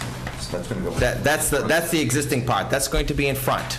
This is the... Over the years, Facing Osgood, just so I can facing orient Osgood myself. Street, correct. Facing Osgood Street. Facing Osgood Street. So basically, the addition is going to be coming out into the parking lot, what is currently the parking lot. We have, this project has had 2 nights of meetings already, 2 nights of hearings before the planning board for a site plan review. We anticipate a decision being issued at their next meeting next Tuesday on July 5th. Oh, I see. We have also had 2 nights of hearings before the Conservation Commission. We expect their decision to be issued at their next meeting, which is Wednesday, July 13th. So So now, they didn't- you just said it, you're taking away parking. Yes. So they didn't require, I'm just, procedurally, you know, we have done this dance with the planning board for a lot of years. They didn't require Yes, us they to do. set a footprint first? Because that's what I've been hearing for years. Nobody can do anything at the planning board until we set a footprint.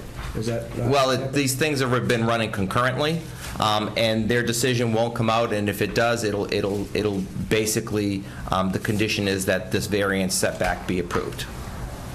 The same way as I can't meet their parking requirements, so we are currently investigating Wayne Street to see whether the town, we know that the town meeting has never accepted Wayne Street, but we don't know if the town owns Wayne Street, so we're doing a title search. If the town does own Wayne Street, then we will have the selectmen discontinue a large portion of Wayne Street, and that's where the parking will be, which is where it is today. To the extent they vote to do that. To the extent they're able to do that. If we have to take any other further action, it will need to go to town meeting next May. Was there a parking plan? There is no parking. I can't meet the parking. The only parking I can meet is because all of the existing parking is on Wayne Street. Just let me ask the question. Yep. I don't mean any disrespect. But usually, when we see projects like this, there is a parking layout that's... Correct. And if an applicant, notwithstanding the fact that it's the town, if there was an applicant that couldn't meet parking, they would still show us what the parking is, and then they would ask for a variance for the parking. There is no parking, and we're not asking for a variance for the parking. The planning board is requiring us to have the 23 parking spaces that are required because it's a the 22 parking spaces that are required under the 7,100 square foot addition. So the front will have 11 parking spaces. Where are they? They're not there. That's what Wayne Street is going to be, because right now, all of the personnel of Public Works park vertically whatever, head-on I don't know how parking, to park. head-on parking on Wayne Street, which is where they'll be parking in the future, whether we discontinue the street, take the property, or whatever action is taken. So, I see. so, you know, I mean, just procedurally, the way these things have always, and I've always been in favor, quite candidly, of concurrent filings. Mhm. I have advocated for them for applicants over the years, and I've always been told no, and then, you know, everybody wants things approved here first. But in terms of a parking plan, I find it hard, I don't understand why the building inspector didn't require a count or a layout, because we would need that to determine, It's a commercial building. well, Commercial. Well, it's not a commercial building. It's under special permit in the R4 district. That was something that was passed in 1974. so what does that mean? Tell me what that means. That mean That a municipal use building is allowed in this R4 district. And they don't need to provide parking? No, we do need to provide parking, and that is why we are working with the planning board to either discontinue Wayne Street or figure out a way to take what is currently Wayne Street to create parking. Do you understand that in order to provide a variance, we need to see your parking as well, because you don't have parking sufficient for the addition of the building? That's correct. So, So could, I mean, is your lot? I can't create parking I can't create parking, I don't have the property to create parking. You can't create parking in a wetland area, impervious, pervious parking? You could do that, I right? see, I'm just trying to ask. Trying to just figure out who's asking a question. I'm trying, please let me. Doug's Yep. asking the question. I see a site plan that was submitted to us with 10 parking spaces and maybe an 11th that I can't read on the plan. It could be 10. One of them is a handicapped accessible space. So what, you're telling me that you have no parking, I see 10 spaces, can you please? I'm required to have 22 spaces because of the 7,100 square foot addition, So you are in a deficit of 11 or? at least, spaces. correct. But can I just ask you, how do they calculate those spaces? Is it based on warehousing or office? Or It's what's the deal? based on office. It's 3 per 1,000 square foot. 3 per 1,000? Yep. Even though it's a salt shed? No, this is just for the addition. The salt shed doesn't come under the formula, just the addition. So it's just so we don't pepper them, because I don't want to pepper you with too much. No, that's- Everyone will ask you a It's different. almost every day, so it's no different. Well, so the parking would be for the totality of your proposed new two-story addition and the existing structure, right? These two right here, that's your total. Yeah, the existing structure doesn't come under the formula because there is no office. It's basically a garage. All right. So. It's a public works no garage. requirement, in the bylaw. Not according to the planning board or the building inspector. just the bylaw. Just correct. Okay, that's, so with this Wayne Street issue, are you suggesting that the lot line may change? One way or another, sometime within the next year, yes. So, hold on, one second. why do you get all the questions? I'm going to let you ask it, because I got the tough job, that you can have if you want. No.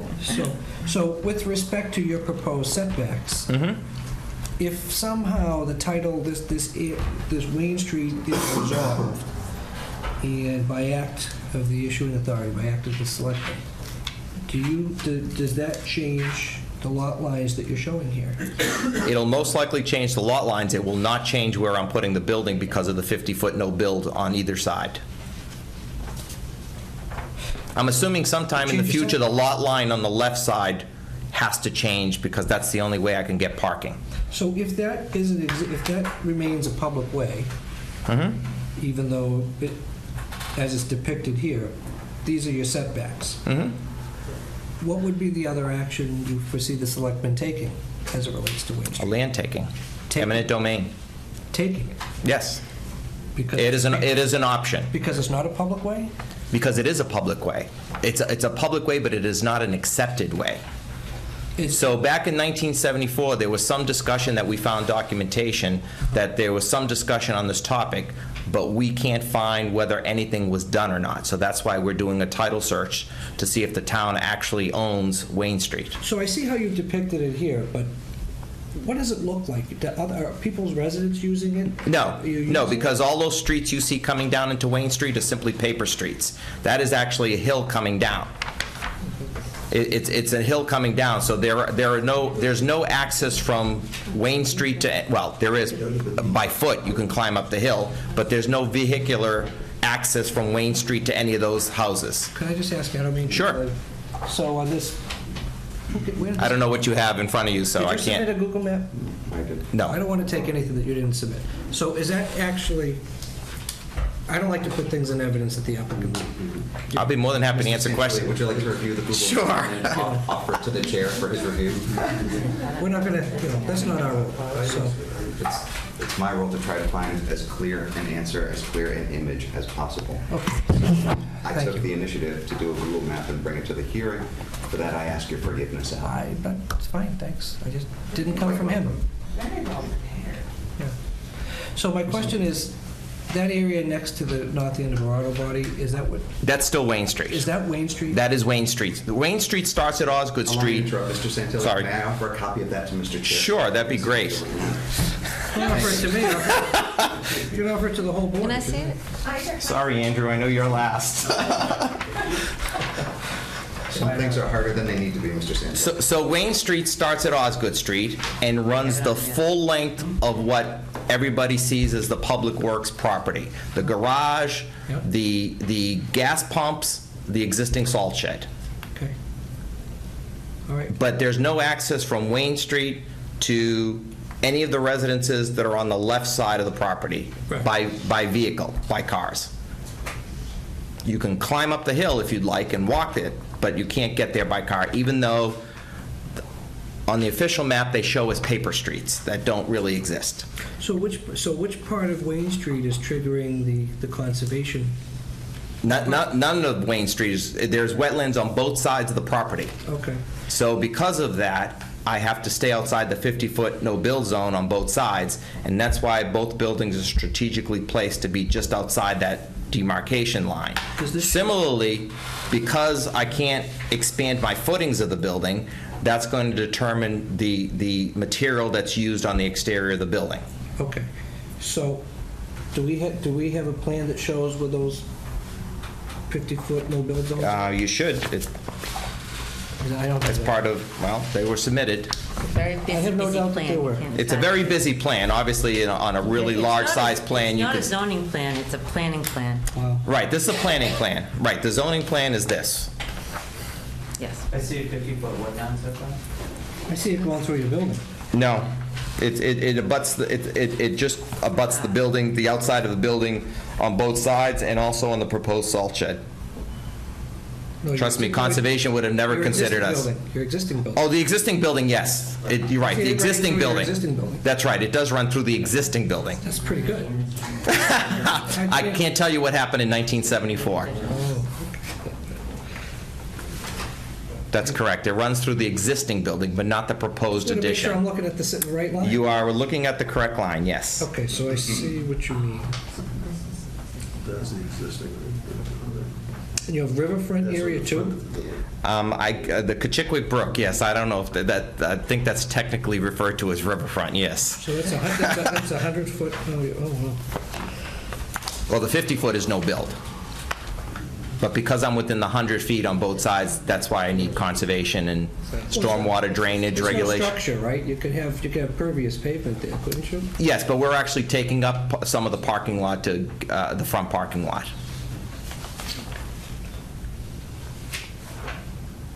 Again, we didn't want anybody backing out of a parking space and backing into the brook. You don't even have parking anyway, so don't worry about it. That's correct. Right, all of the existing parking today is on Wayne Street for staff. If you go there in the normal course of a day, there's anywhere between 25 and 35 cars parked on Wayne Street. So there has been no finding from the building inspector as to the parking that's required? Am I to understand that correctly? No, the parking that is required for the new addition is 22 parking spaces because of a 7,100 square foot addition. It's Do you three. understand you need to come to this board for a variance for parking? I'm not asking for a variance for parking because we will get the parking. One way or another, we will get the parking. How? By, But it's not on the plan. But you're not showing us where it's going to be. I understand. Really? Okay. Okay. Do we have to deny I mean, I'm not, Do you have to what? I'm sorry? I'm not It's like being fresh. We require everyone, 100% of everyone who comes here, to put parking on their plan to show us that we're going to have parking here, parking there. Okay. I can tell you that on my official notice from the building inspector, parking was not listed as an issue. Well, we noticed that it's an issue with other applications tonight. Mr. I Brown? understand. Mr. Brown? Mr. Brown? Yes, did you- yes. Okay. I'm just asking, just to I'm just answering. clarification. I'm not making anything up. I'm just answering the questions. I know you're not. I know you're not. All right, I know I'm asking too many questions. Ms. Mack, anybody? Paul? Ellen had questions burning a hole in her pocket. Go ahead. I mean, my issue always has been, always will be, that if you can't show it, and if conditionally on us taking over possibly Wayne Street, we might put parking there. Just, these other people come here, well, we might. Well, we're not might. We'll have to. We will, one way or another. Show it to us right now, what your intentions are to do. I can't do that now because I don't know what process I have to go. So why would we grant you a variance if you can't do that? I mean, that's not fair to anyone. I mean, it's required that you need 22 spaces. Well, you can't provide that. I'm sorry. Yep. My apologies. But you can't provide that to us, and Not it's a tonight. requirement. I understand. So wouldn't the application be a little premature then? Again. It sounds like it's a little premature, the application. Correct. Well, it may be, but I'm trying to do 3 boards at the same time, and they all sometimes have conflicting requirements, and you have to, it's a chicken and egg question sometime, and it's not that simple with all 3 boards. Sometimes you're just going to do one thing at a time. Maybe they just didn't arm you with all the information that you needed. Oh, they did. When you filed. They did. And you chose not to put it on? Was it? I was not asked to put, the planning board did not require me to show the parking spaces. Because you wouldn't go to them for a variance, you would come to The this. building inspector should have required it. Should have required it. I mean, And you were not informed to do that by? Correct. Okay. Who else would have a claim to Wayne Street? I mean, you're talking about a take. Well, Would if all it's the not- abutters have claims to Wayne Street? If it's not owned by the town, yes. So then you would have an adverse possession type case or some kind of litigation? I'm not the lawyer in this case matter, so I wouldn't know the official terms to use. Yeah, well, I mean, I just know think that you can't be the only people that would have an interest or a claim. that's correct. So I assume you are correct. that's probably why we're not laying out any parking on Main Street. That's correct, too. All right. Because if we owned our portion of Wayne Street, it would only be the side abutting the garage, not the other side where people park currently. You may own to the median point, I could. maybe, if it's abandoned and it was away. Again, I do know that from some documentation that the town clerk found that there was some discussion on this matter in 1974 when the building was first built, but we couldn't find what was done one way or another. Sure. Well, obviously, it was, okay. Nothing? I struggle with the same things that everybody does, the chicken and the egg thing, but it certainly seems to me that the clearest way to cure what I hear Ellen tripping over and myself tripping over and you tripping over, Mr. Chair, is the question of parking. So it does feel, to borrow Alan's phrase, it does feel premature to be entertaining this application until we know at least something. If the title report comes back and says that it's North Andover's, then by all means, that's an easy one. Mm-hmm. Yes, it is. Amend the plan, then none of us here is distracted by parking anymore. Correct. Assuming that's the case. That would be the best case scenario. The worst case scenario is that it's not yours or it's in limbo. You got to go to land court. You got to wait 3.5 years for a judge to come through, in which case we're all stalled anyway.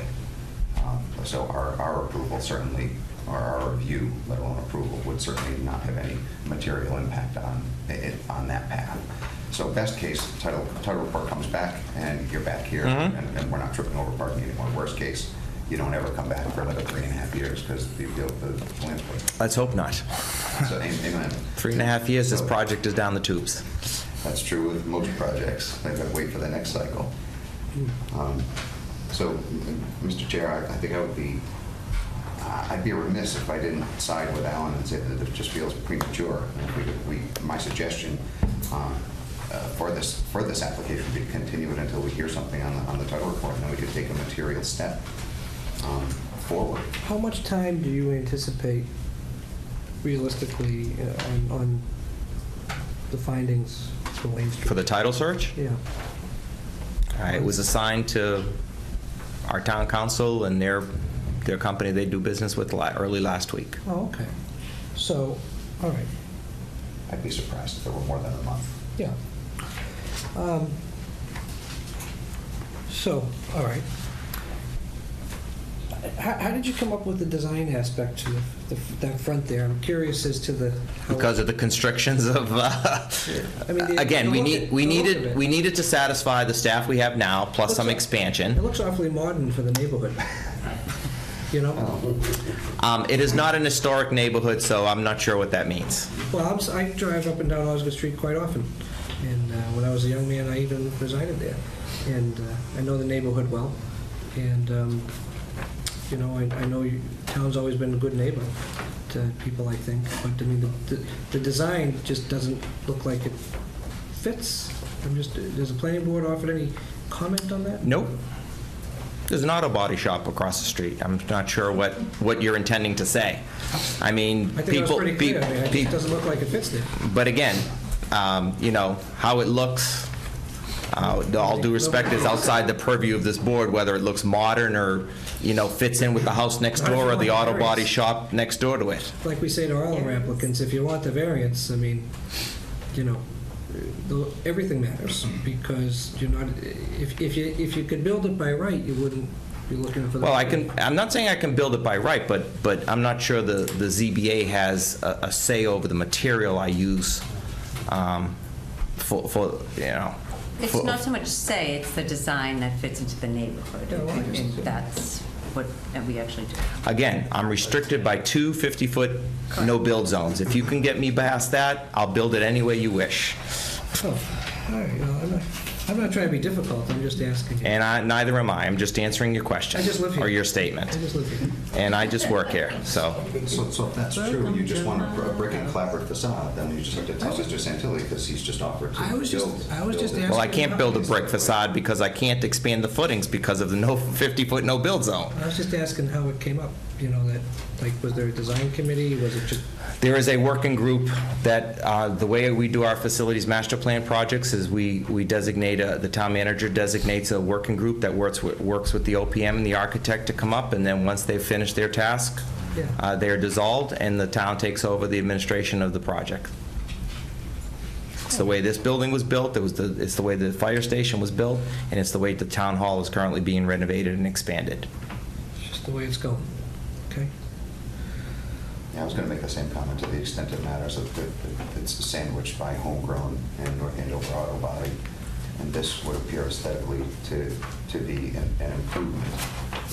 So to the extent that it's harmonious, you know, with the two adjacent structures, it's significantly better looking than the adjacent structures. You think that's good looking? I didn't say it was good looking, but I'm suggesting that it is. Really? Absolutely, it's way better than what's there. I could be a dinosaur personally when it comes to designs. I don't know. I don't do design work. I'm sure they didn't have design classes in law school. All right, but in all seriousness, I mean, it sounds like there might be some more information that this board would be seeking. I mean, what is the board inclined, what is it the board is looking for on this, from Mr. Santilli? I think we should continue until the August meeting. Because of the title, because you need information back on the title piece? Well, again, no, that was Mr. Koch said that. I don't know, let's make sure the quotes are clear. I just said it was assigned last week to have the title search begun. We're going to shoot at some date, right? I'm assuming. Right, you got to shoot at the date, let's go the next board meeting. All right, it probably makes sense. Is there anybody from the audience that's here on this petition? Really? Nobody? It's all the next one. The next two, right? So in keeping with your previous statement, nobody's here to protest. That was not mine. No, I am talking to the chair. I am talking to the chair, since nobody's here to protest. We will note for the record that there is no protest. We will absolutely note for the record. You're absolutely correct. So is your position changed, that because there's no protest? No, That sounds like a walking back, I agree. You know, I haven't been able to swing a vote in about 11 years. So, I'm sorry for that. it's okay. But personally, I think that getting that title exam makes sense, because we need to know definitively where those lot lines are, and I think... Well, we know where the wetlands are. No, the lot lines. Well, we know where today's lot lines are. Because we need to know what the parking is really going to look like. I mean, I think the parking is as it relates to parking, does anybody have any comments as it relates to the two proposed structures, designs, dimensions, anything that relates to that?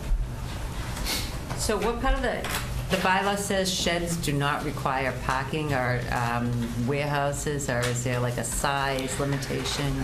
There are different definitions in the bylaw that says some require 2.3, some require 0.3 or whatever, but both the planning staff, the planning board, and the building inspector didn't think that the existing garage nor the salt shed fell under any of the definitions that required additional parking.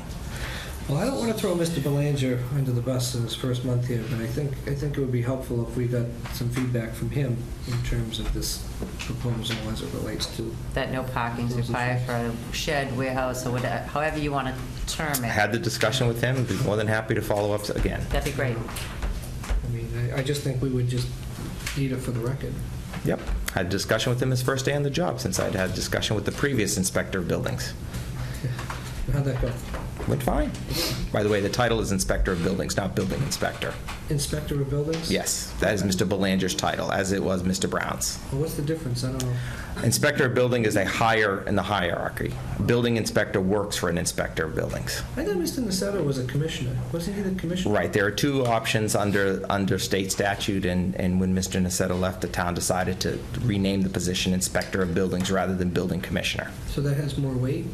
Or? They have equal weight, but it has more weight than a building inspector. Oh, so it's Inspector of Buildings? Yes. Okay, I apologize for that not being accurate with Next time you see Mr. Belanger. Well, I met him at the Selectmen's meeting. Seemed like a nice fellow. So what else? Anything else? All right, would you be willing... Well, I didn't hear an answer to your question whether there were any issues with the buildings themselves. Well, I don't know. I mean, we have that one... Well, we'll let everybody answer that. What's the height? What's the height of it? The height in the area is 35 feet. The office will be about 27, and the prefab salt shed will be 34. So is it higher than the existing building? Is it taller than what's there now? No, I don't believe so. Maybe just slightly, but not much if it is. So, you know, in terms of that peak, how that building peaks. Yeah. That's is that two-story building? That's Yes. there now? This is a two-story? And this is a two-story also. And actually, there'll be a breezeway connecting the two buildings. Okay. I mean, the board may want to take that under advisement if they have anything they want to raise at the next meeting. Are you, what other issues did you want to raise on that? No, town's just trying to better itself, right? That's what the facilities master plan's all about. The town's just trying to better itself. I understand the issues. I think you're a little premature because of the street, the parking issue. But I'm sure it's something that we can all work out and be a benefit for the town. I appreciate the concurrent filing, to be honest. I mean, I think that's really much more efficient because that way all the public hearings are going at the same time and then... Well, especially this board requires 30 days before the hearing, while the others don't require that length of time, so it's tough to stagger. It is, but at least that way, if there's anything that's noteworthy between the boards, I mean, it could ultimately get communicated for the record and addressed, and I think it's a much better way of doing things, you know, so... And since the planning board and conservation both look at the stormwater issues, it's best to do it at the same time. Sure. So to answer the question that's been hanging out there, just so that I can wrap it up for myself, is when you asked the question about comments regarding design, and I don't have any objection to certainly the 7,100 square foot addition. It looks like a modern municipal structure. And that's not necessarily the final color, by the way. And as far as the shed goes, it's absolutely heinous, but what else is a salt shed? So I'm curious, is the Conservation Commission going to ask you to move the building out of the 50, or are they just... No, the building is designed out of the 50. No, the other building. The existing building? Yeah. I'm not sure that's possible. What do they do about it? I have no idea. Is that a grandfathered use? No idea. It's not been raised at 2 hearings, so I'm not going to venture into uncharted waters. Yeah, okay. I'm not either. Salted waters. Salted waters, yeah. Well, would you be inclined to... I don't believe I have a choice. Well, you do have... You have all the same options that everybody else has in the procedure.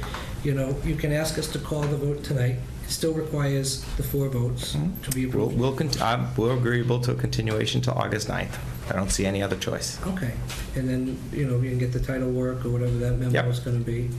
And then hopefully, if there's anything that comes up at any of your other hearings. So am I to assume that if the title shows the town doesn't own it and we have to wait till town meeting next May, that this board will also wait till after town meeting next May before taking any action on this petition? You can apply for a variance for parking, but that's or show a parking plan, or where you're going to put it, or... I don't think we should prejudge anything. I think what we should do is wait and see.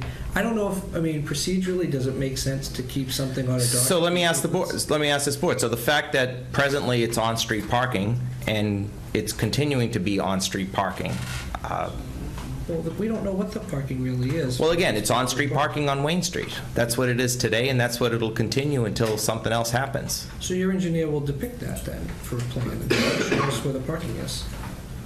It's on-street parking.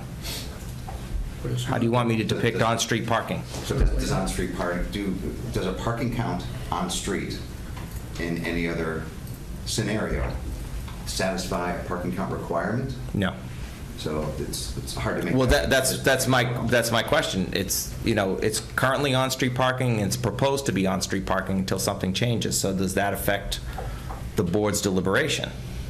Doesn't impact mine. I don't know yet. Because the current condition of the space, that's something for the building inspector needs to draft some kind of a citation, because you're not in conformance with parking. That would be up to him, and then it would come to us. I'm not a guy standing here saying I need a citation issued. So that's just regarding the current condition. The future condition, there's a request for a variance, and we do take seriously, I think you heard earlier, take seriously many of the elements of the written code. We certainly take seriously the water runoff issues, which are not necessarily written into code. We take seriously some design aesthetics, absolutely, and we absolutely discuss parking with nearly every application that has parking as an element. Okay. Historically, parking has been the town's best friend on various projects. Various appeals. There's been appeals where parking was a godsend. And I'll repeat what I said before the planning board. If I could be like Dorothy and click my heel 3 times and create spaces, I would, but I can't. Amen. But I think we do try to be consistent, with everybody, and I think we try to be fair. And I don't know if everybody wants to offer their comments on. They can. I wouldn't want to prejudge it, to be honest with you. I'd want to just wait and see. Sure. What comes in, and see what your options are in terms of what you want to do. It's just like any other application. It's an important one. I understand, but they're all important. Everybody's application is important. So I think we just have to. I would just want to understand it a little bit better, how that's going to look. Well, again, is parking the only issue that I need to address? I'll repeat that again. I don't know. I would say if anything else comes up from any of the other boards that we should know. Well, I think where we're coming from is there's once again one of those chicken egg kind of things. We can't really set a footprint until we know where the parking is going to go. No, I understand that. So when you ask, are there any other issues? Well, I can't move. What the issues might be because we haven't set a footprint. But I can't move the footprint of the building. That is 100% certainty. I cannot move the footprint of the building. Existing building. Of the new building either. Because of your wetlands? Because of my wetlands issues on both sides. I cannot move, the footprint of the building is what you see in front of you. Whether I have Wayne Street, don't have Wayne Street, whether I have parking for 100 or I have parking for 10, I cannot move the footprint of either building.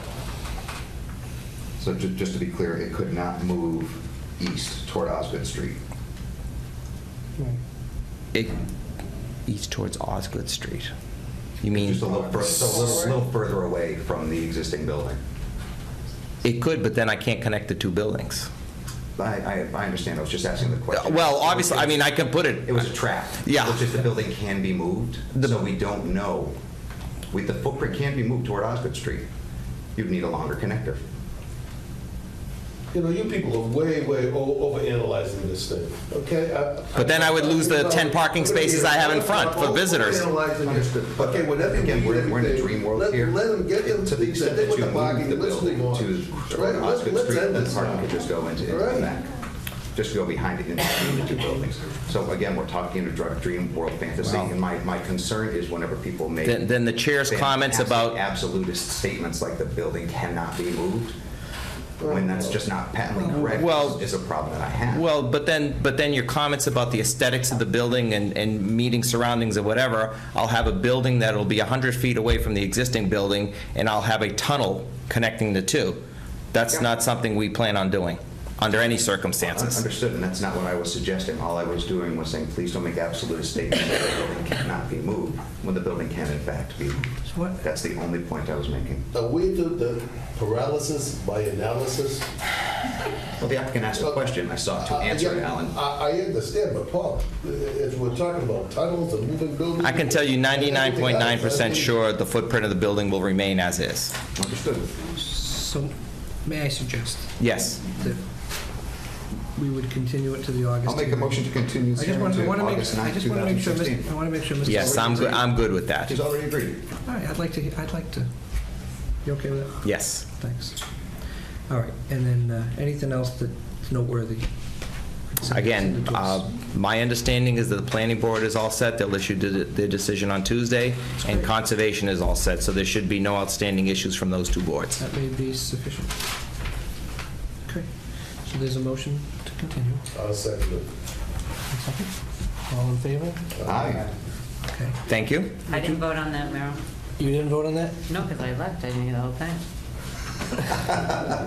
Okay. You'll rehabilitate The that. majority I will. continued the hearing. Absolutely. Sure. Would you mind just signing the form with Merrill?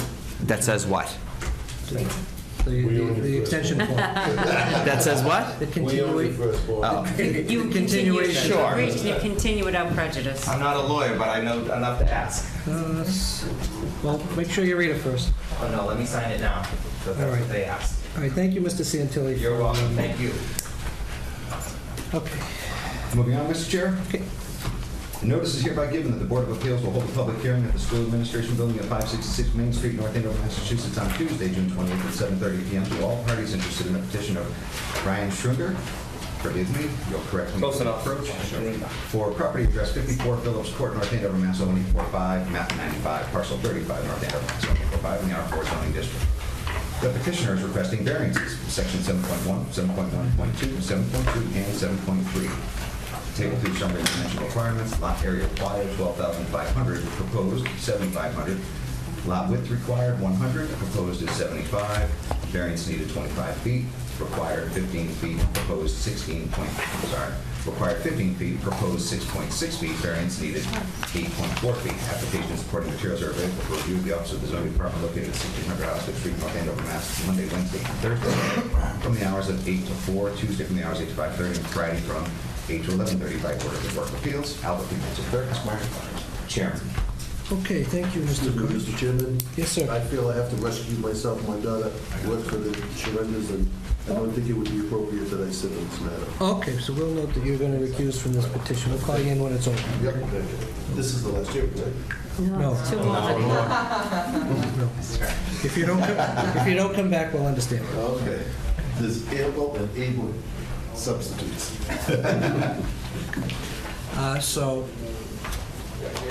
With that recusal, then you voted on the last one, right? Okay, so then we'll switch over. And Schreinder? Surrender, yes. Schreinder. Was close. Good enough. The U and the R, those are going to get me next time, too. give me a second here. Just give me 1 second, would you? Okay, just a matter of formality, you just read the notice for the 54 Phillips Court? Yes, sir. Could I ask the board, could we also read the notice for the 320 Pleasant Street and hear them 320 Pleasant contemporaneously? Street At the same time? 2 for 1. I'm trying That's to... called efficiency. Mr. Efficiency. Chair. By all means. Bring it, Attorney Blunt.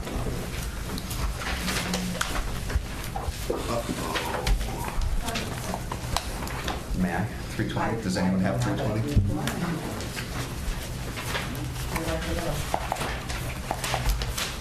Merrill, do you have it? I have it if you need it.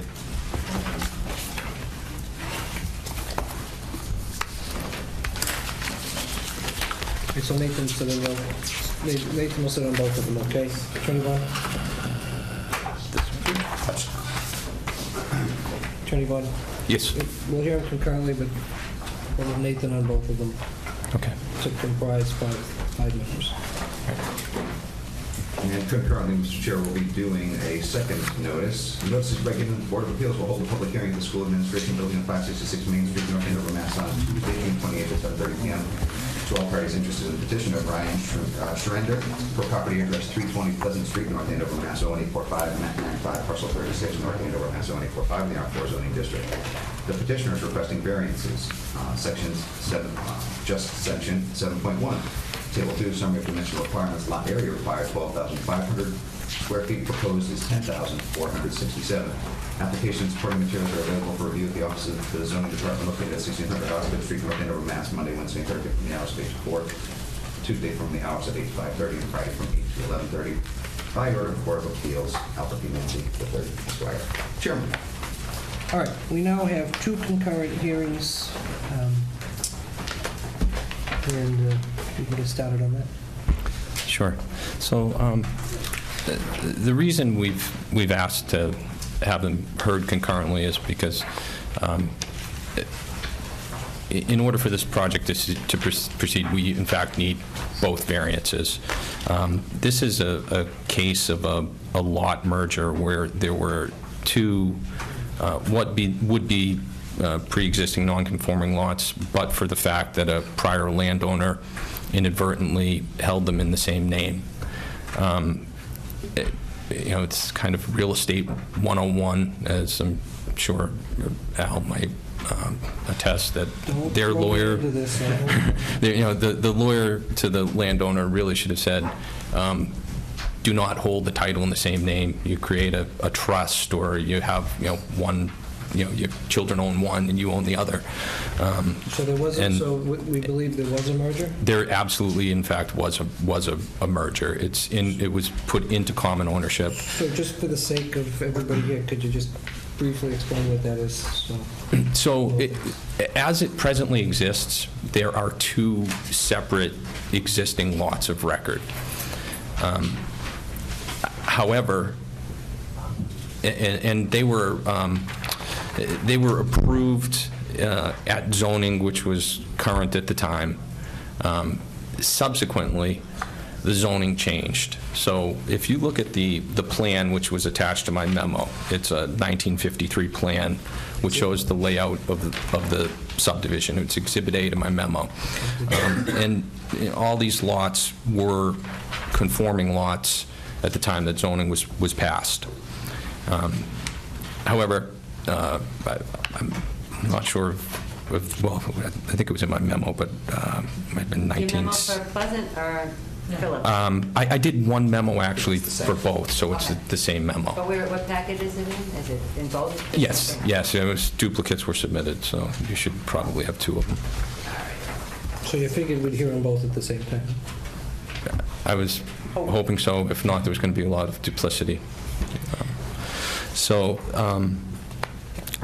Zoning was subsequently changed where these lots then became non-conforming. Most notably, one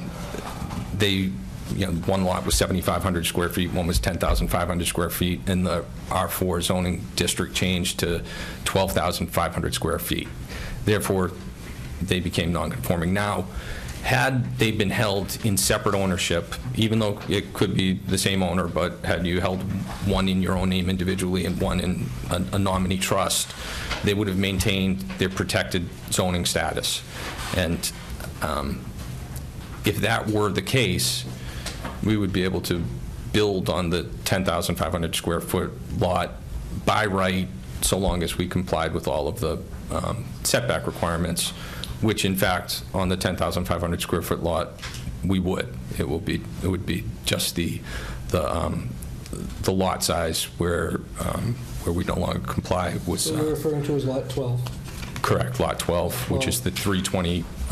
So the building department did not believe that was a grandfathered lot. They believed it had merged. Correct. All into 11 and 12, kind of all one now. Correct. Because of that zoning change. And so, although they do exist as separate lots of record under the law, they're deemed to have merged. So for zoning purposes, they've effectively become a single lot. So are you paying, just out of curiosity, does the town tax them separately? Yes.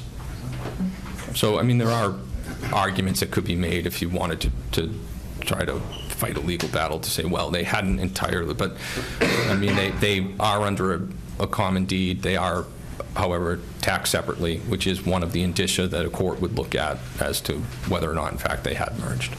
Okay.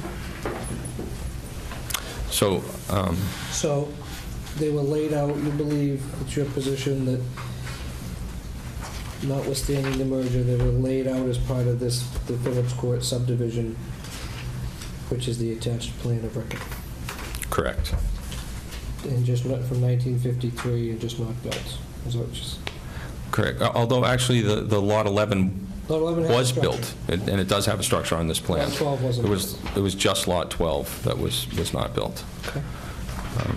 Which, if not for the lot merger issue, we technically wouldn't need any variances on Lot 11, and the reason I asked to hear them concurrently is because though there's a laundry list of variances we're requesting, it was all conforming at the time it was built, and if not for the fact of lot merger, they would all be complying as pre-existing non-conforming nature. And I think, the majority of the homes in this entire neighborhood have very similar non-conformities.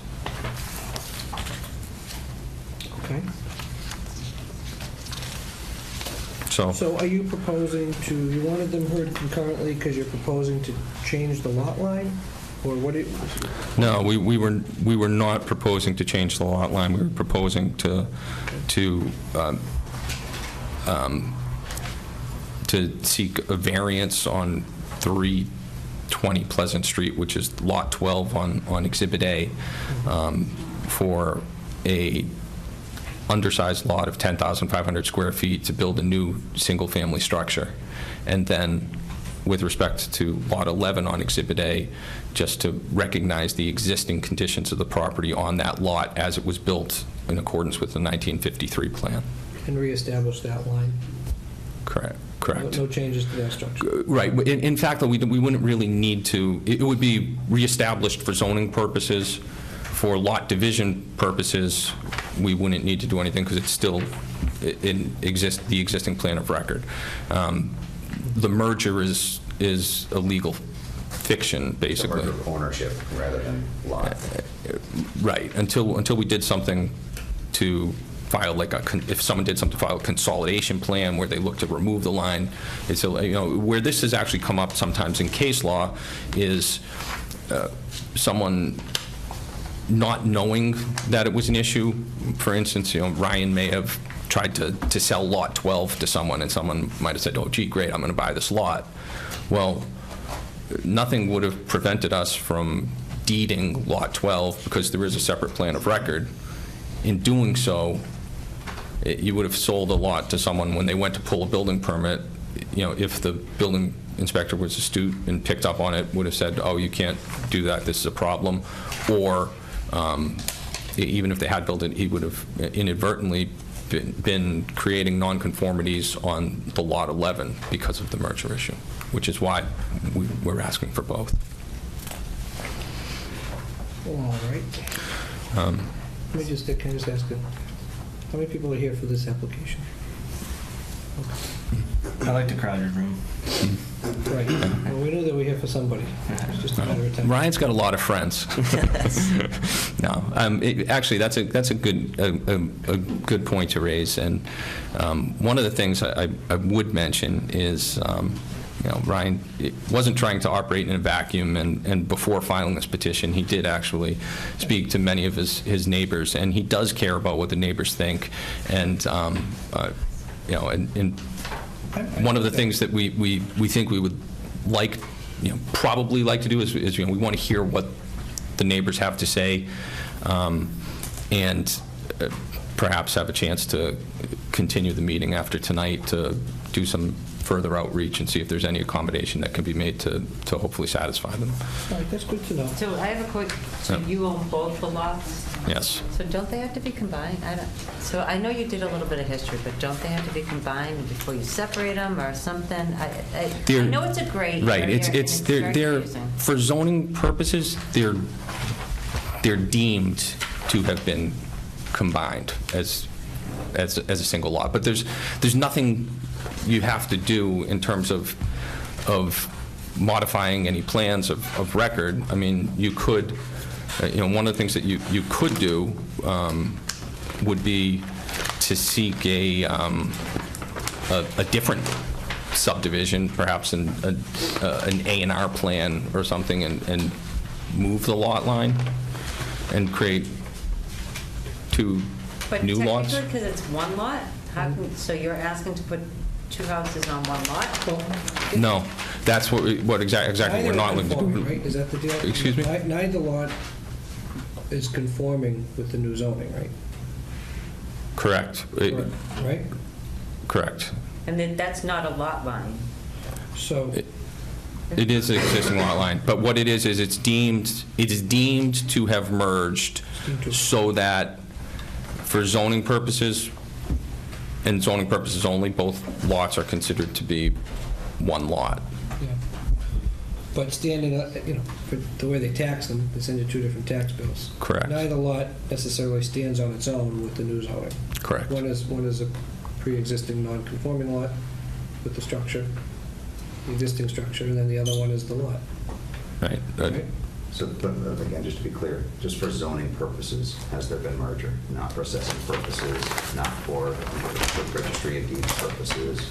We wouldn't be here if there wasn't, right? Was there a finding? Yes, and because, I mean, when you say for registry of deeds purposes, it's actually by virtue of recording a deed whereby both lots came into common ownership at the registry of deeds by one person is what, in fact, creates the lot merger doctrine. That's what I So, missed. right. Not necessarily a plan. You're getting me there. Correct. So, You knew where I was going. yeah. Yeah. So it's technically one lot. All right, before we open it up to the audience, why don't you just take the opportunity to tell us about what it is you want to build and what it's going to look like, and what your overall proposals are, so you can cover all your bases, and then we can move on to... So, Ryan and his wife actually live in the two-family, which is lot 11 on the Exhibit A plan. It's map 95, parcel 35 on the proposed variance plan. They were recently married, starting a family, and they're looking to move into a bigger space so as to start their family. They like the neighborhood. Ideally, they would like to build a single family on the lot 12, which is map 95, parcel 36. So that would be a proposed single-family structure, which would be owner-occupied by Ryan and his wife, and they would continue to own the two-family next door and rent it rather than owner-occupy it. It's a, I think they submitted some architectural plans showing the proposed structure. I think it's a nice-looking home. I think it would be consistent with what is in the neighborhood in terms of homes on lots. It is a pretty congested neighborhood, but this would be consistent with what else is in the neighborhood, I believe. The one other thing that I would mention is, in my memo, I had made reference to the fact that they could potentially seek to obtain a multifamily special permit and expand the structure if it were deemed to be a single lot. The R4 zoning district allows up to a five-family multifamily unit. Now, I am not suggesting by any stretch of the imagination that they think that they would get a five-family unit here. But based on lot size, I think it's realistic to potentially expand the footprint if it were deemed to be a single lot from a two-family to potentially a three or possibly a four-family. That would be something that would be a separate application as a multifamily special permit that we would be before this board for. But that's not what they were looking for, what they want. They think it's a better appeal as a two-family and a single-family. I think. Is there any other board that has jurisdiction over this? No, I don't believe so. Outside of the wetlands? No, conservation came and they looked at it and they said it was fine. They'd sign the building permit. So then there's no planning involvement, it's just us. Okay. And the sewer, so it's health, right? Right. So you come, okay.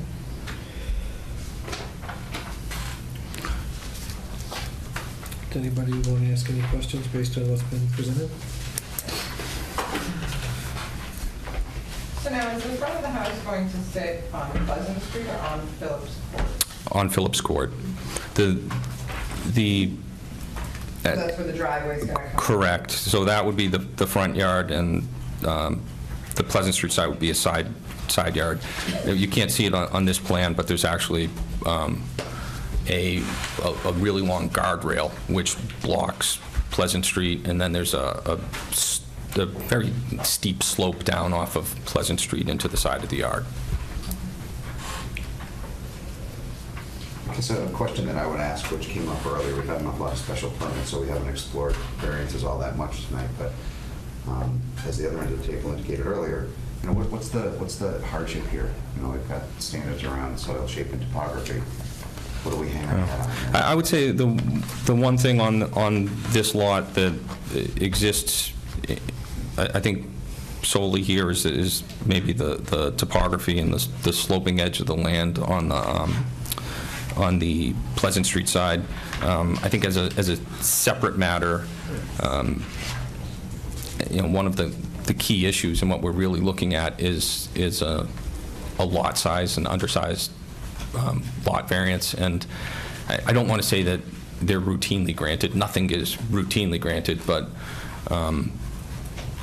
you know, you get into kind of a shape and where can you get land from, and there's nowhere around here where we could grab additional land to add to the lots to increase the size. Well, I mean, it's also, you know, I'm not trying to make your argument for you, but I think it's self-evident that the lot created was there. So I guess the question then becomes the new zoning's application to it, you know. I've driven by it, like, it's pretty close to the Osgood Street one, so I drive through that area often, and it's a nicely wooded lot. I know there's some mature trees in there. Maybe it was mature oak, something like that. What's your landscaping proposal? So we tried to put the house, you can see the tree line. We're trying, obviously we like privacy. Mill Pond's right behind us, so we are going to try and keep as many trees as we can possibly keep for that privacy aspect of it. So you can see where we put it. You can see the tree line. We tried to, you know, we will have to take some trees. Ideally, I'd like to keep the one you're talking about, the oak in the back. Part of that is dead, so it's just going to be dependent upon how far that has affected that tree. But ideally, we'd like to keep as many trees as possible. So I mean, that buffer, so that 20-foot setback, that envelope that you're proposing, I mean, is that an area that's a clear cutting, or is that something that's going to stay vegetated? Or, you know, the intent is for that to stay vegetated, except to the extent that you know, foundation might hit any roots or something to that effect. But no, I mean, I know how this goes, you know, because when you get in there and everybody starts working, they need space, and things get cut down and they disappear, and, you know. But I was just wondering really what your plan was. I think the plan is to keep as much of the vegetation as possible. That won't impede on the house. Or revegetate. Did you do a landscape plan at all? I know that's we haven't. We typically ask for, but just curious. So why are you asking for a variance on Phillips Court? You're not even touching it. You're not putting an addition on it. Because of the doctrine of lot merger. So you're asking us to make it a legal lot, basically? Yes, because if we were to reestablish lot 12. Does this board have the authority to do that? Yes. We do? Yes. Yeah. Yes, because the argument is that the lot previously existed, it was part of a layout, and then along come zoning changes, which effectively renders that piece of property unbuildable through the doctrine of merger. I mean... But because it was filed wrong, doesn't... It wasn't filed wrong, and that it was... Zoning changed. It was correct at the time. But would have been Oh, you're grandfathered. saying because the deed was... Correct. Yeah. So it would have been grandfathered if it was filed... It would have been grandfathered if they had not deeded the property into a single name. And then zoning changed. Right. So, I mean, some of the issues that exist nowadays didn't necessarily exist years ago. That's the argument. You want to hear from anybody? So I just want to explore something with Ellen for a second. Lot 12, build something, and then this is a home to be sold? No, absolutely not. We would live in that house. You're going to live in Right, but what is key is that you would have the right to sell them. They would be independently standing lots. You're living in 11. Yeah, we're living in the right side of 11. I'm looking at it. And lot 11 is going to I guess perhaps the question I'm asking is, are we going to be separating these lots? Are we going to be creating two deeds for this transaction? Effectively, if you were to issue the variances, it would enable Ryan, if he wanted to at a future date, to sell one or the other or both independently. I mean, in fact... I mean, he could effectively Right. do it now. He could do it now, It's not buildable. but it wouldn't be a smart thing to do because he would be creating... I think I'd make these guys a little mad if I did that. Yeah, well, maybe I mean, I understand. You're not the first applicant over the years that's had this issue that's come in. I mean, I understand the nature of the requests. Let's open it up. Jim, I'd like to hear... No, absolutely. Because it's like we're past 10. I'll hear what some of the neighbors have to say. How many people are statutory abutters, like, got the notice to be here? It's not generally in the neighborhood, but just on the abutters list. Did you receive a notice to come to the meeting, is what he's actually asking. Okay. So you're on this list. You're on the list. Okay. So look, I mean, you don't all have to talk if you don't want to, but if you want the board to know your thoughts, you're more than welcome to. We'll have to just, maybe somebody can just slide over. I go. Just name and address for the record. We're just interested in your general feelings, if you want to express them for or against, or, in terms of what's proposed. There we go. Hi, my name is Ellen Carter. Can I interrupt just for a second? Oh, sure. Just, Al, should we advise the gallery that any questions for the applicant should come through the board rather than directly? Yeah, so here's what I'd like you to do. Here's the rules of engagement. Just gotta talk into the microphone. Okay. Name and address for the record. Just address all the questions to us. Sure. And then, we'll let the applicant respond after everybody's done talking. Okay. So we don't have to get personal or personalized things. It's really just the what's proposed and how it affects Absolutely. the neighborhood. Sure. So my name is Ellen Carter, and I am the co-owner of 3840 Phillips Court, and that's 3 houses down from Mr. Sharender's current home, and I have a direct line of sight to both his current home and the vacant lot. I have lived on Phillips Court for 32 years. I consider myself lucky to have grown up there, and I am now raising my own family there. I'm not alone in this. There are many second and third generation residents on Phillips Court. We are all very committed and very invested in this neighborhood, and I think that is very evident tonight by the number of people who have shown up here today. We actually got together, we reviewed the plans. Many of us went to the zoning board, looked at the plans. We wanted to make sure we did our due diligence. We drafted a letter with several points of opposition. There were about 10 neighbors who signed that letter. It was dropped off to the zoning department this morning. Can I get that? Letter of opposition? Yes. Oh, okay. The letter was signed by 10 abutters, and they actually represent 7 of the nearest homes to Mr. Schrender's property. We feel very strongly that we are opposed to this, and I'm going to just briefly talk about a couple of the points as to why I recognize it's getting late, and I will keep my remarks brief. Feel free, you know what? Okay. We know what we were in for tonight. So all of the houses on Phillips Court were primarily built at the turn of the century. Some of them were built in the late 1800s, some were built in the early 1900s. In all of that time, the footprint of the neighborhood has remained relatively unchanged. We strongly feel that the construction of a large single-family home will forever alter and completely transform our neighborhood. It is completely out of character with the rest of the houses on the street. The other houses are two-family lots, two-family homes. This will be a single family residence over 3,000 square feet with a 2-car garage, which looks nothing like the properties on Phillips Court. As Mr. Schrender's lawyer indicated, it is a densely populated area. That's because all the houses were built at the turn of the century, which is well before the zoning bylaws existed. We're about 20 to 30 feet from each other. The land-to-home ratio is extremely fragile. Right now, 2 cars can't even fit down Phillips Court at the same time. As was mentioned here tonight, we are deeply concerned about the loss of the green space. That piece of land is about the only green space that we really have when you look out our homes.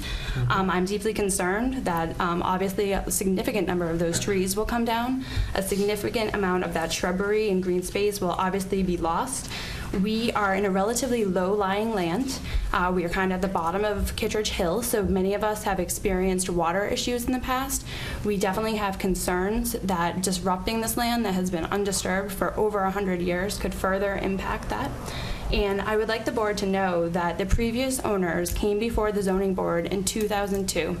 At that time, they were requesting to split the lot into 2 non-conforming lots.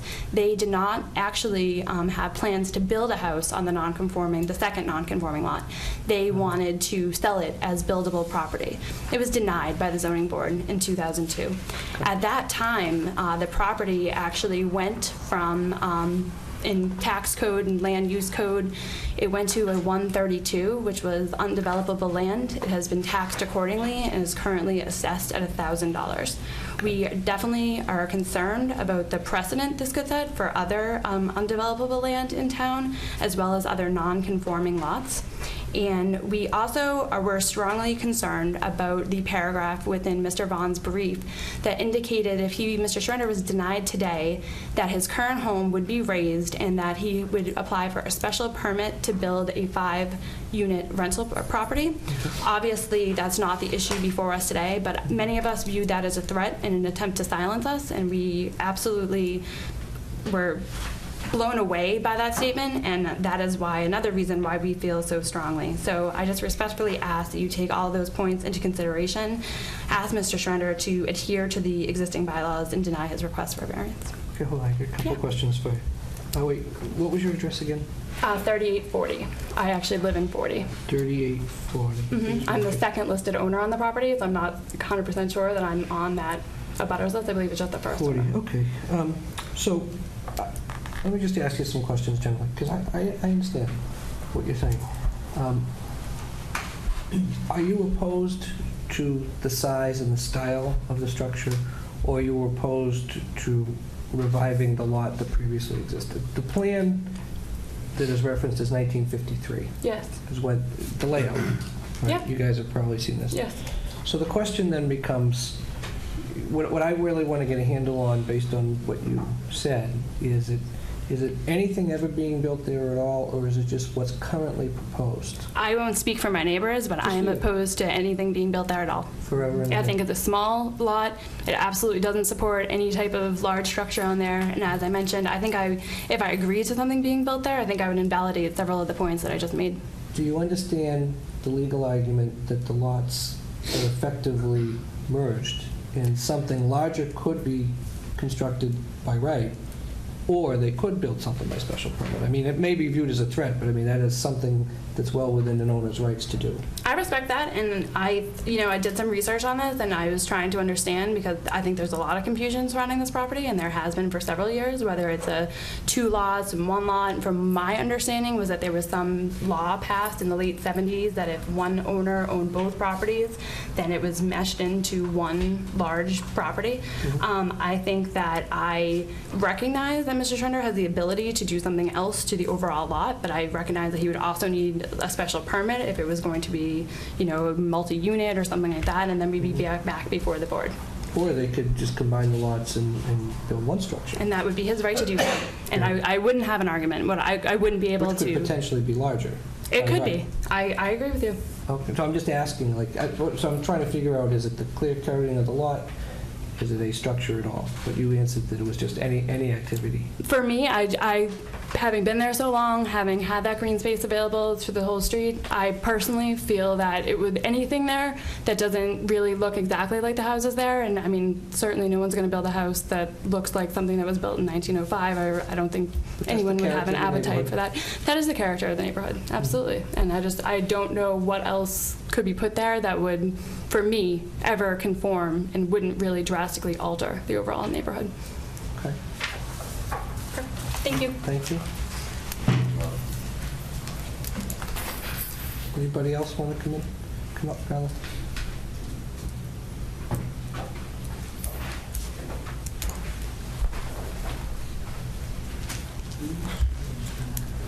Hi. Hi. My name's John Donovan, and I'm an owner at 2325 Phillips Court. And I grew up with her dad, and I went to school with George. The young lady that just spoke? Yeah, the young lady that just spoke. Okay. And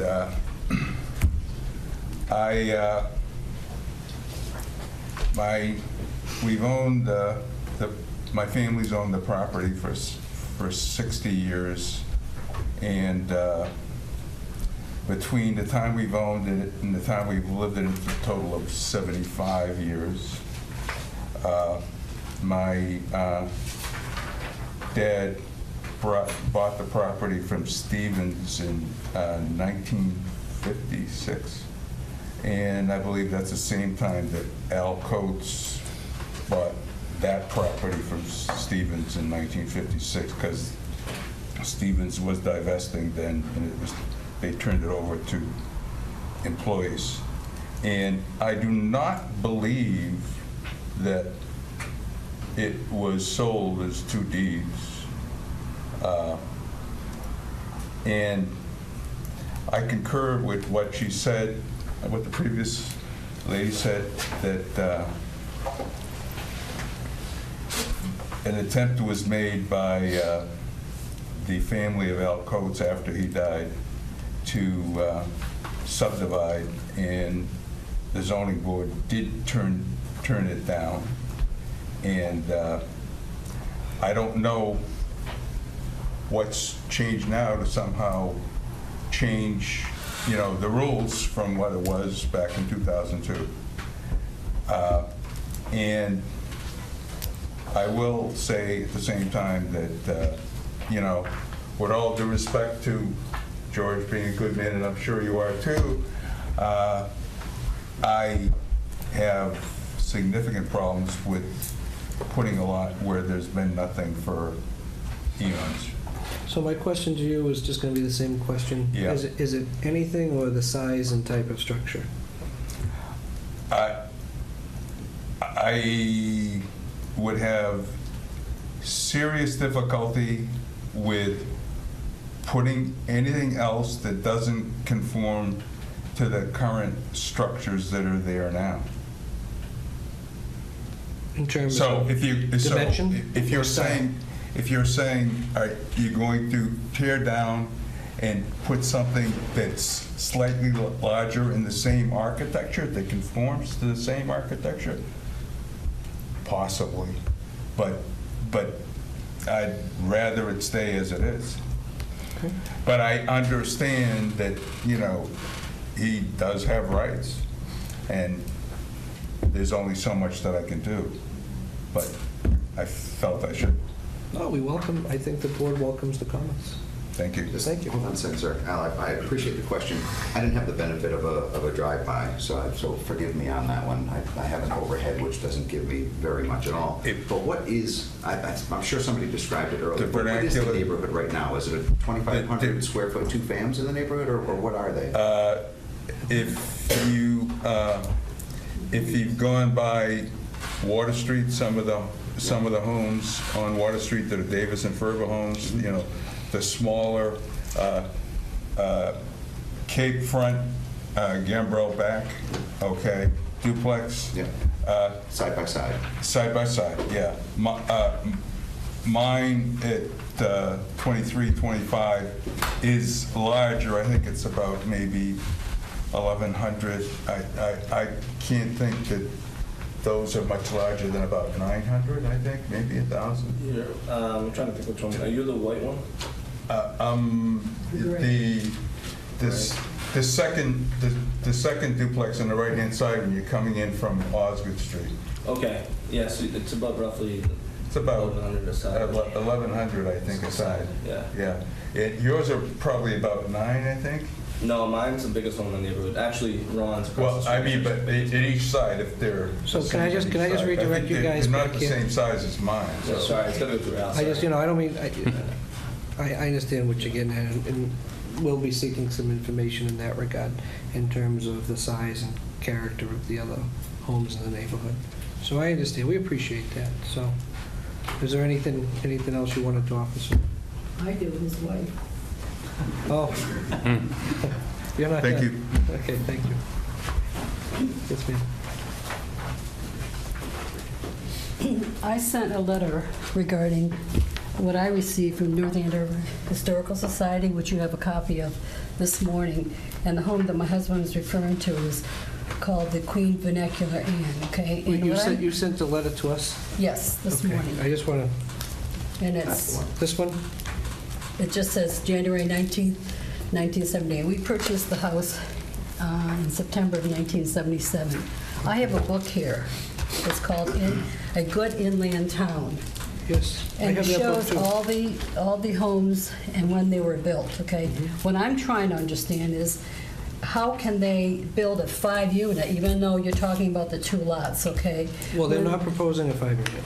Well, That's not what- before yes, us. but- That's not before us. But in our area, there's 2-family only, okay, in our area. Okay. And the concern that I had in my memo that I sent also was the drainage on Pleasant Street, okay? Is this the memo with the New Hampshire? Do you live in New Hampshire? Yes. But which property do you own? We own 2325 Phillips Court. Okay, We gotcha. have since 1977, but it's been in the family over 60 years. Okay. So these homes are roughly they were built between 1890 and 1890, and some of them were built later, okay? Yep. And they're part of history, okay? Yep.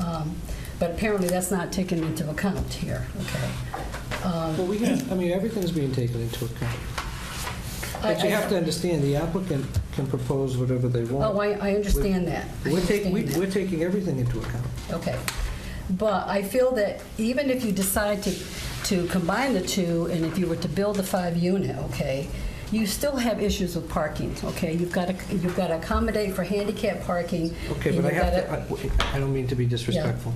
There is no proposal before us for a 5-unit. The only proposal that's before us is to reestablish the lot line from 1953 layout and then build a single-family structure on it. So I don't want to derail something you're passionate about, but I'm going to tell you that it's not relevant because it's not before us. Okay. But I do oppose, more so than my husband is a little more agreeable, the structure that they propose. I can understand, Brian and his wife wanting to build a house, but, you know, to build a house in a small lot like that, it's very narrow, and parking, the garage is in the front, you've got roughly a 3,000 square foot house, it is going to be out of place. So I'm going to just ask you the same question. Yes. The I type oppose for all. The type of house or something that fits in the neighborhood? That doesn't fit in the neighborhood, Okay, okay? And I oppose having anything on that lot. okay, I mean, that's the way we feel. okay. I think that's a great book, by the way. It is a very good book, and I think everyone should read it. Yeah, I think they have plenty for sale. Yeah, I do plan to buy one. yeah, it's very good. Thank you. I want to speak in favor of it. First, I want to tell you people, everybody here. Wait, Mr. Guess what Surrender. my name is George Mr. Surrender, Sharenda. just I live sit. on Quail Run. Dad. You have to address the board. Oh, I'm sorry. George, just To us. name and address. We're the ones signing the papers. But wait a second, But before, I'm going to give you, I absolutely will give you an opportunity to speak. Are you in a butter, though? No. You're just in favor. Is there any other abutters that want to talk first? I actually want to just say a couple of things. Well, George, why don't we let him finish, and then I'll let you close. Is that fair? Is that fair?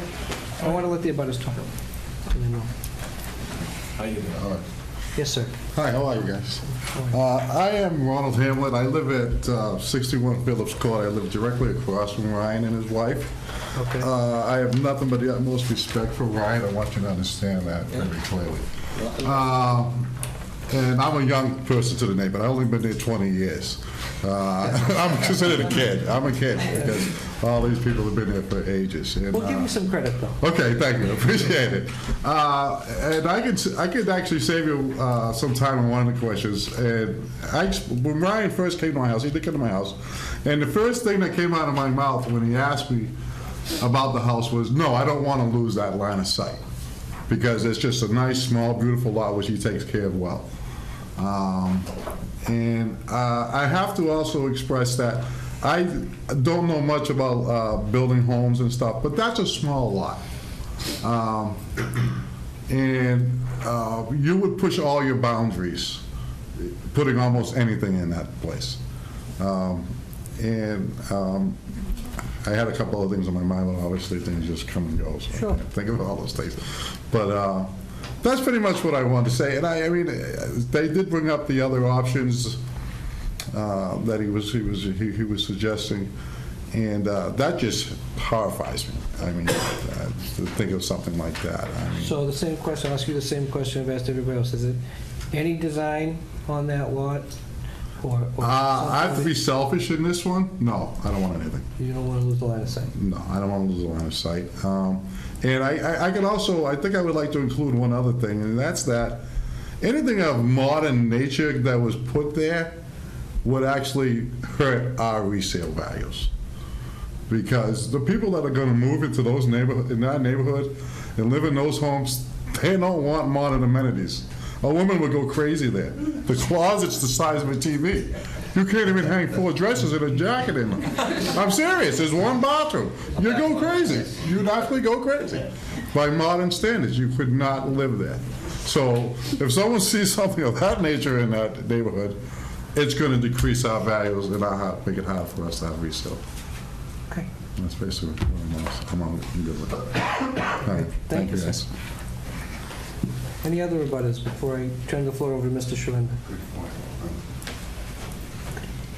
First, if I may. Again, my name is George Sharenda. I live at 91 Quail Run. Is there any abutters here that are in favor of this? Okay. All right. A couple of things. First, I want to talk to you. No, just no, this is going to them. No, it has to go to Watch us. this, Ellen. No, you can't. Yes, George, my will father actually was answer. born on Phillips Court. You have to tell us, I'm sorry, but this is how our board works. My father was born on Phillips Don't make Court. me have to fight with Ellen. It's too much work. I know that. Okay, I hear you. Okay, and the other thing is just, and my opinion is that I'm shocked at all the people here that are opposed to it. I didn't anticipate that. However, the only thing I will tell you that is in the zoning bylaw as it exists today, there's a certain section there that says you're allowed to have 10,000 square feet with a special permit on a corner lot, and this has the 10,000 square feet. I know it hasn't been brought up. It's a different way of the same thing. And basically speaking, I am in favor of this if it can happen. However, there's one thing that I never want to do, is that based on the input tonight, I think that if you did approve it, the type of home that has to be put in there, it would be a lot different than what he would propose to make it more compatible to the neighborhood. And if we can work that out, fine, and if not, we'll go from there. And thank you very much, and I appreciate all the hard work you people do on the town. Thank you, and thank you too. We know you've done a lot of work over the years as well. I'm still doing it, too. We are too. So, I don't think all of the board has had the benefit of a drive-by. Probably would want one. I don't know if you want to respond to everything tonight, Attorney Vaughn, or if, in the interest of time, you're more inclined to continue. Just a couple quick comments. I know there was a letter and a memo that were submitted tonight. We don't have the benefit of seeing those. I can get them from. No, we have not been provided. But I can get them. I don't need to see them now. I can get them from Merrill. Do you have any more? And Well, I want you to get them tonight. So anything, just for the record, anything that comes to us should always go to an applicant, because we shouldn't be seeing things that they don't have. But if they came in today, I can see why it didn't get to you. So, my apologies on that front.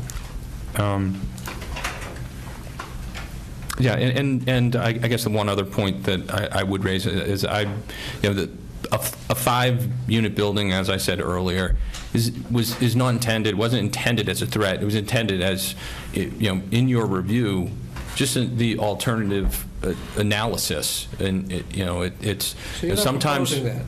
we are absolutely not proposing that, and I thought I recited it as the zoning permits up to a 5-unit with special permit. I mean, if we wanted a 6, we couldn't get a 6. Obviously, if we wanted a 5, we couldn't get it because you guys are going to say 5 is too dense for that lot. As I said in my comments, I would anticipate if someone were to do that on this lot, and whether Ryan would have the stomach to do it or not, if this was denied, that's fine. But what I guess abutters need to recognize is, just because Ryan isn't doing it, it doesn't mean it doesn't go away. It doesn't mean that there isn't going to be some developer that Ryan's going to sell to that's going to say, hey, you know what, I'm going to apply for a special permit here and try to get 4 units or 2, right? So I think any hypothetical is just far too confusing.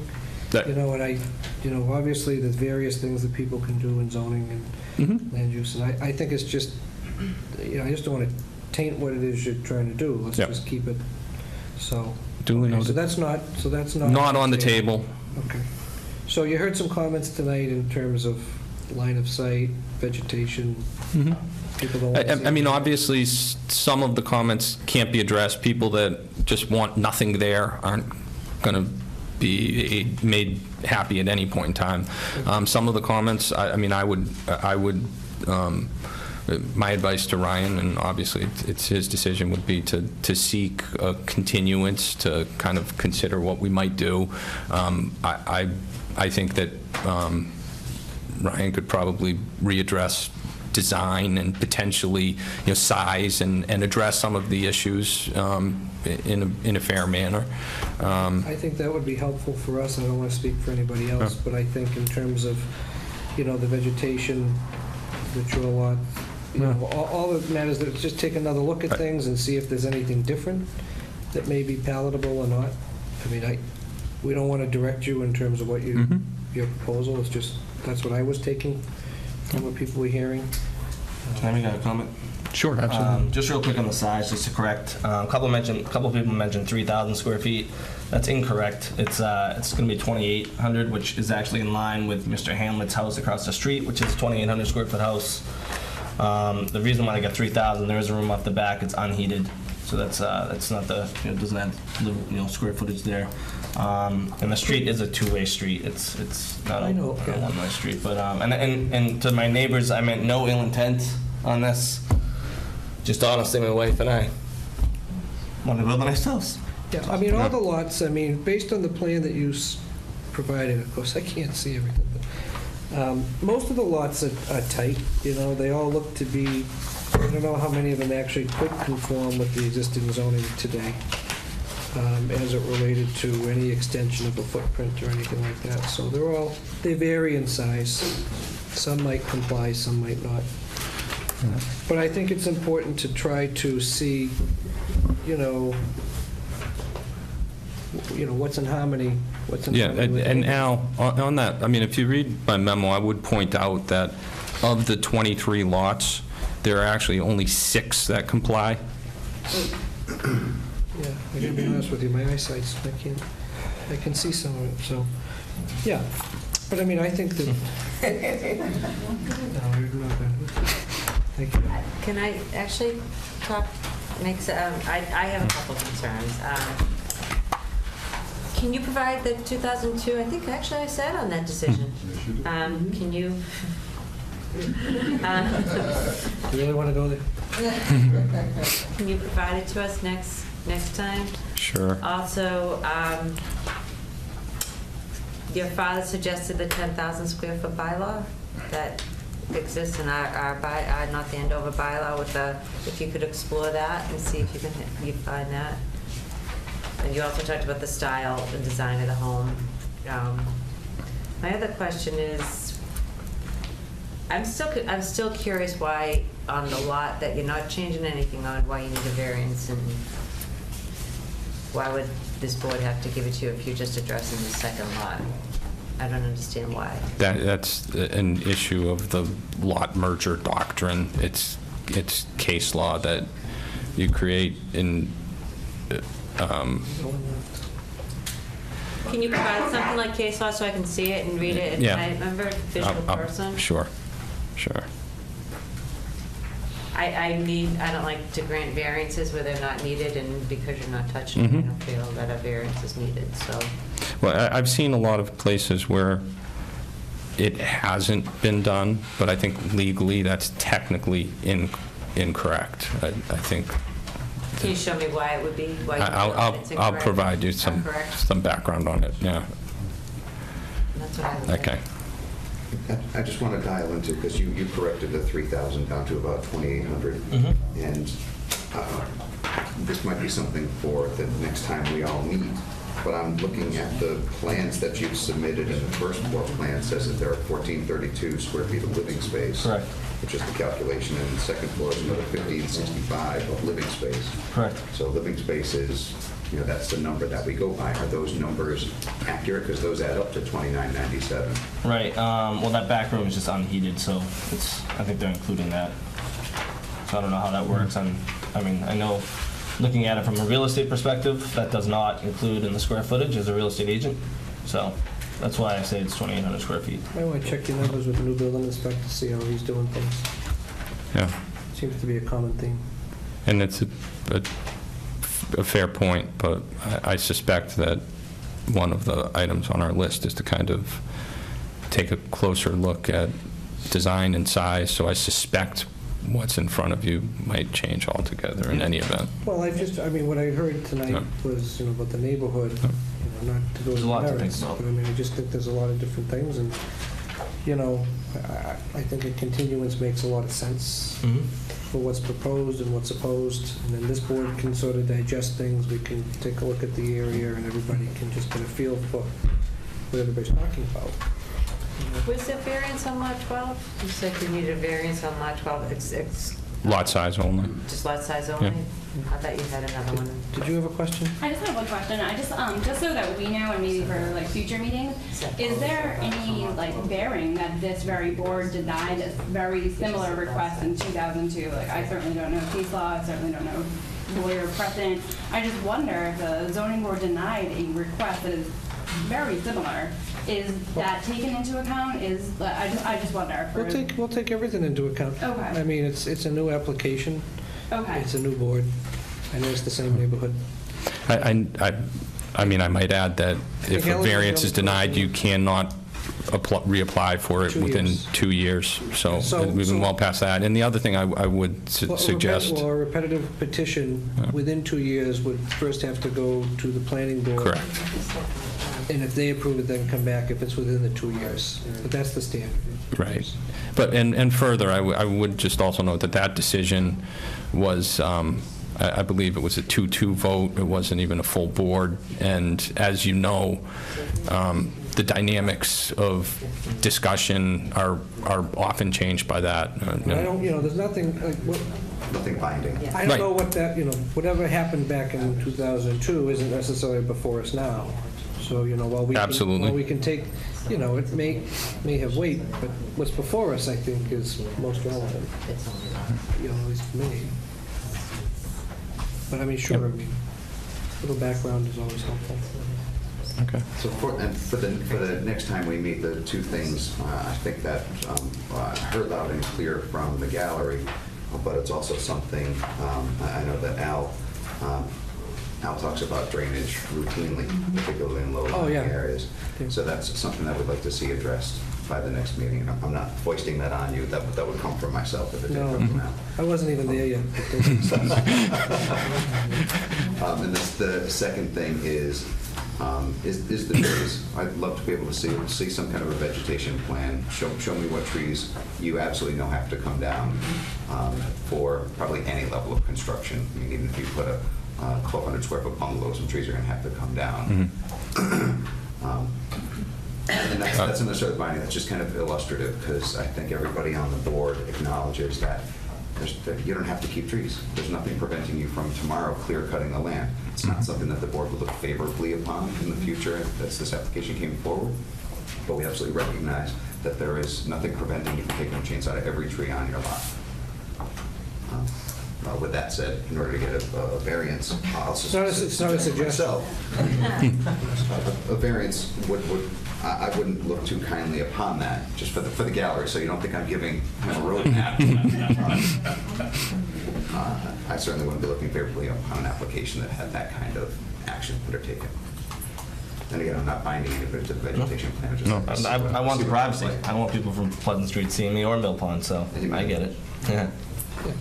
All right, so, I mean, there's more to talk about, it sounds like. Yep. So if you assent to the continuance, the board is inclined to grant one, Yes. and I think that makes sense. And That's good. I'd be more than happy to sign something tonight. Because that's great. You should also read it before you sign it. Motion to continue to August 9th, Mr. Chair. All in favor? Aye. Continued. Thank you guys for all your time. coming. Appreciate it. Just, what's that? So we have one left? I had it there, you send it away or something. Is Alan gone? Did Alan leave? He wouldn't do that to us. I think Alan's gone.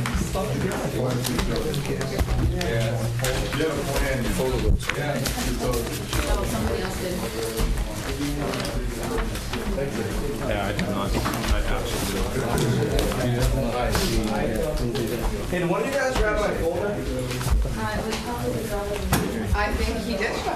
All right, so who just, Nathan, okay, so you want me back up? All right, we'll just keep switching back and forth. Don't hold me much.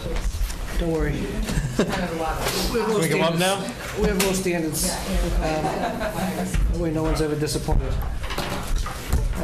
Okay, so the last, Mr. McDivitt, correct? Yes. This is our contractor, Bob McCarthy, who's, I forget the term for it, but I submitted the form that he could speak and answer questions if necessary. Oh, okay. Well, welcome. So let us open your public hearing. Notice is hereby given that the Board of Appeals will hold a public hearing at the School Administration Building at 566 Main Street, North Andover, Massachusetts, on Tuesday, June 28, 2016, at 7:30 p.m. to all parties interested in the petition of Andrew and Elizabeth McDevitt for property address 266 Parker Street, Mass. 61, Parcel 27, North Andover, Mass. 04845 in the R2 zoning district. The petitioner is requesting a variance. Required side setback 30 feet. The proposed is 20.5 feet built from Table 2 of the zoning bylaws variance. And then from Table 2 of the zoning bylaws variance needed. Forgive me, everyone, the punctuation is not complete on this. Variance required side setback is 30 feet and proposed at 20.5 feet from Table 2 of the zoning bylaws. And the variance therefore needed is 9.5 feet, dimensional requirements. Application and supporting materials are available for review at the Office of the Zoning Department located at 1600 Osgood Street, North Andover, Massachusetts, Monday, Wednesday, and Thursday from the hours of 8 to 4, Tuesday from the hours of 8 to 5:30, and Friday from 8 to 11:30. By order of the Board of Appeals, Albert P. Manzi, 3rd Esquire. Chairman. Okay, welcome. Sorry that you were last. That's okay. I just the actually way it called went. 10:40, and I'm not too far off, so. Okay. But we are getting to you. So, a couple of things. All right, so Ms. Jacobs is going to be our other regular member. Okay. Mr. Kuchar has left. Slip out the bag. You know, I mean, I don't Mr. blame Kuchar's left the building. I don't blame him. Yeah. So, you know, just as far as the procedural aspect goes, just like everything else tonight, they require 4 votes. Okay. Okay, to be approved, so it's a supermajority. I know you have some letters of support that have come in. Correct. So, you know, I always personally like the live testimony. You know, I mean, we'll take it for what it is, you know. I mean, I think you even got Mr. Barker's signature, which is pretty good. But We'll come up from a nap. right. So, but you know, I mean, it's just, so we'll take it for what it is, and we'll note that it doesn't look like there's anybody else here. Okay. Okay, so with that, welcome. Okay, thank you. So you asked me to now present, just want to be sure. You're Okay. welcome to present whatever you'd like to present as it relates to your application.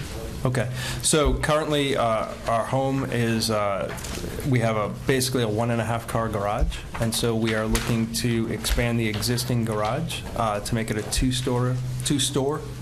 two-stall garage. Sorry, I'm tired. And so in order to do that, in order to fit 2 cars in, we are looking to expand, as you look at the house to the left, 5 feet. We are currently, I think it's about 25 feet from the property line. And so this would actually push us to 20.9 feet as outlined on the plans. As you mentioned before, you know, we have shown the plans to all of our neighbors, asked them to sign a letter of support for that, and I've spoken to all of them, and they're all in favor of that. So I'm not sure what questions you may have. Well, okay. So I guess my first question would be, I don't want to steal Ms. McIntyre's thunder, but what is driving the need for the variance?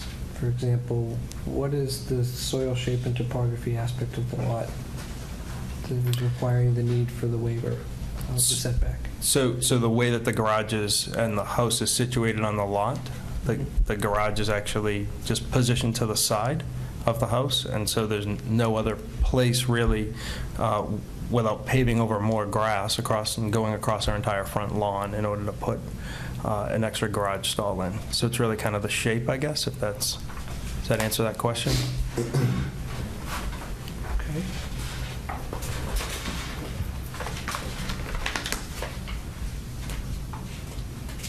You're not going up in height at all, right? Nope, it's the existing roof line, Straight over. straight over 5 feet.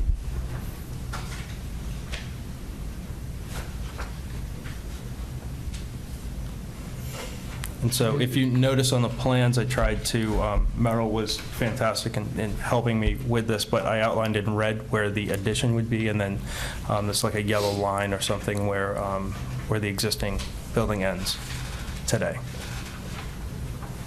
Right. So you're adding 5 foot to the footprint, you're increasing the paved area.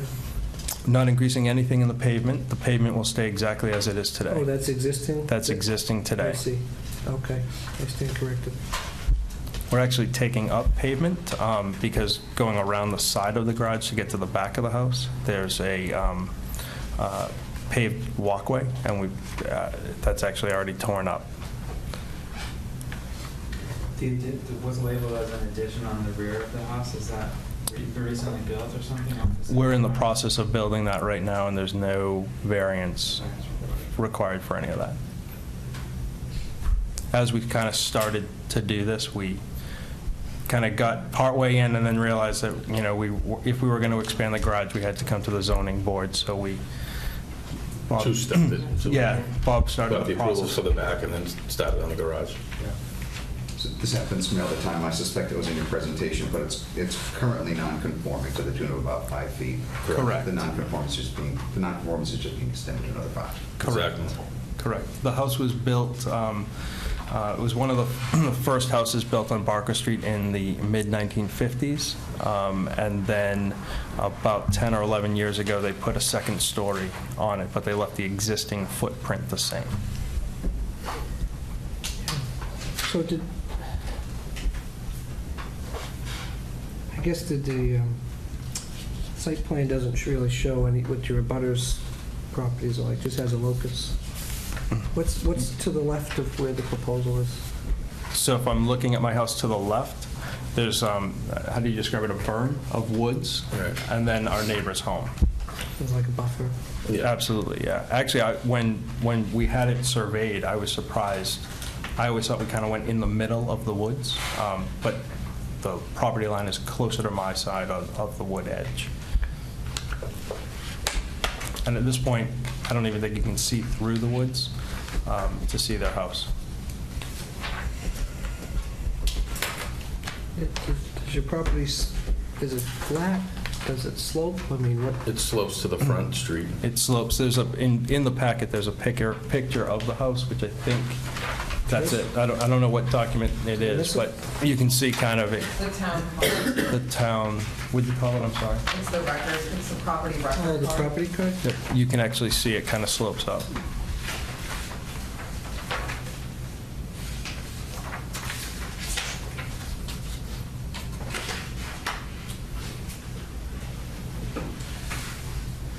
Other homes in the property, or other homes in the neighborhood have 2-car garage? Or are they similar to yours in Woburn? They vary, so as you go down Barker Street, if you're coming off of 125, the left side of that street is all the farm. I back up to the farm. The right side, I could be wrong, I would say, if not all but maybe one of the houses on that side of the street have 2-car garages. Directly across the street from me, the home has either a 1.5 or a 2-car garage. They don't actually use it, so I'm not sure. And then the other house that's on the other side, they do not have a garage at all. My 2 immediate abutters have single-stall garages. And then there's 2 houses on the other side of that, and both of those have 2-car garages.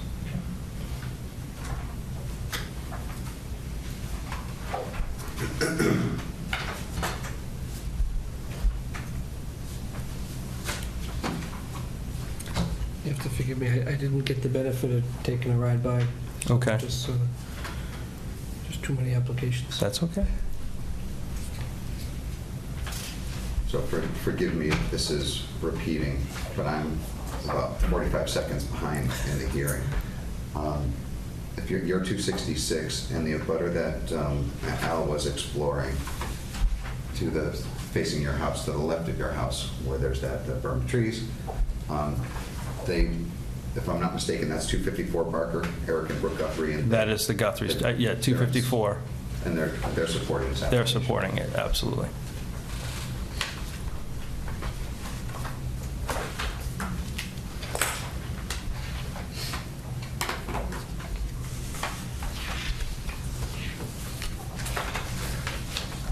I'm all set.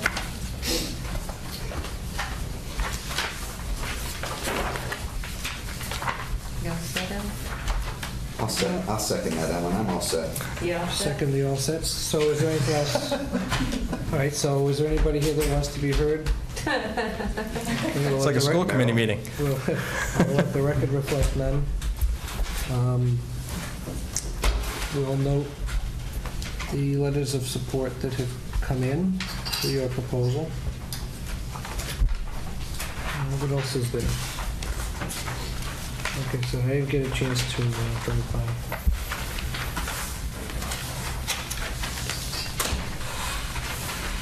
Is there anything else you want to submit? Or this is it? Do you want us to close the public hearing? I'm okay with closing it. Okay. I'll make a Is motion the to board- close the public hearing. Second. Okay, motion and a second. All in favor? Okay, it's closed. Any further deliberation? No? Not for me, Mr. Chair. I will hear a motion. I will make a motion. I will give a motion to approve the petition of Andrew and Elizabeth McDevitt for property address 266 Barker Street, map 61, parcel 67, North Andover, Mass. 01845 in the R2 zoning district. Make a motion to approve the variance. The required side setback is 30 feet and the proposed is 20.5 feet. On table 2 of the zoning bylaws, and the variance needed is 9.5 feet of the dimensional requirements. With that motion, just reference all the goodies in here. There's the North Andover mind map dated March 31st, 2016. We have a plot plan of land in North Andover, Massachusetts, prepared for Andrew and Elizabeth McDevitt. The date is April 19, 2016, prepared by Leo White. Additionally, there is a sheet 1 of 5 plans for a home addition for Andrew and Elizabeth McDevitt at 266 Barker Street, North Andover, Massachusetts, drawn by Lasana Associates. Did I say the date on that? Yeah. April 6, 2016. Sheet 2 of 5, same set, same 3 of 5, same set, same sheet 4 of 5, same set. I don't see a 5. Should there be a 5 of 5? There really shouldn't. I have 5 here, but, and correct me if I'm wrong, but this actually had to do with our kitchen addition, not, I don't know why. I think he just drew like what we needed and put them all together as 505. So. Are you doing the work? Is that part of this project? That's nothing to do with this project. That's been a special permit that's already been granted and already begun. Okay.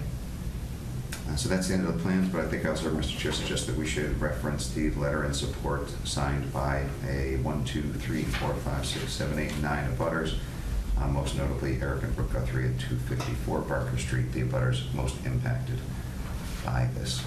I was most impressed by Mr. George Barker's signature. I didn't notice it. Okay. Right on. I will second that. Motion in a second. All right. Call the vote. Mr. Koch, you in favor? Aye. Jacobs? Yes. Okay.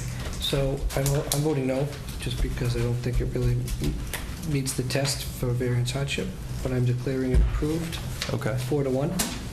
And so it will, a decision will issue within 14 days, and then there will be a 20-day appeal period.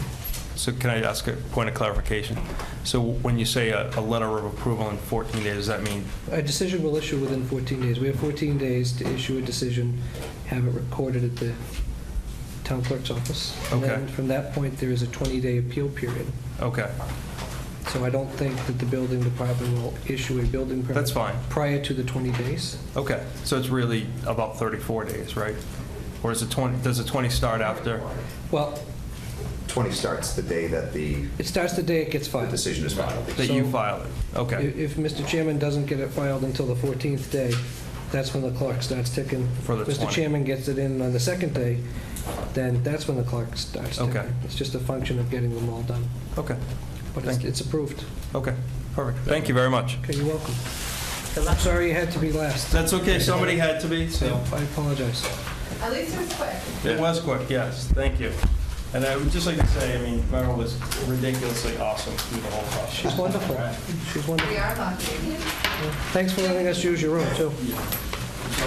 Thanks for letting us use the room, too. It's helpful. All right, now, We have to sign. Oh, we have to open. I don't think... There's one more thing on Yeah. the agenda. More on the agenda, Chapa. I lost the agenda. Where'd it go? Yeah.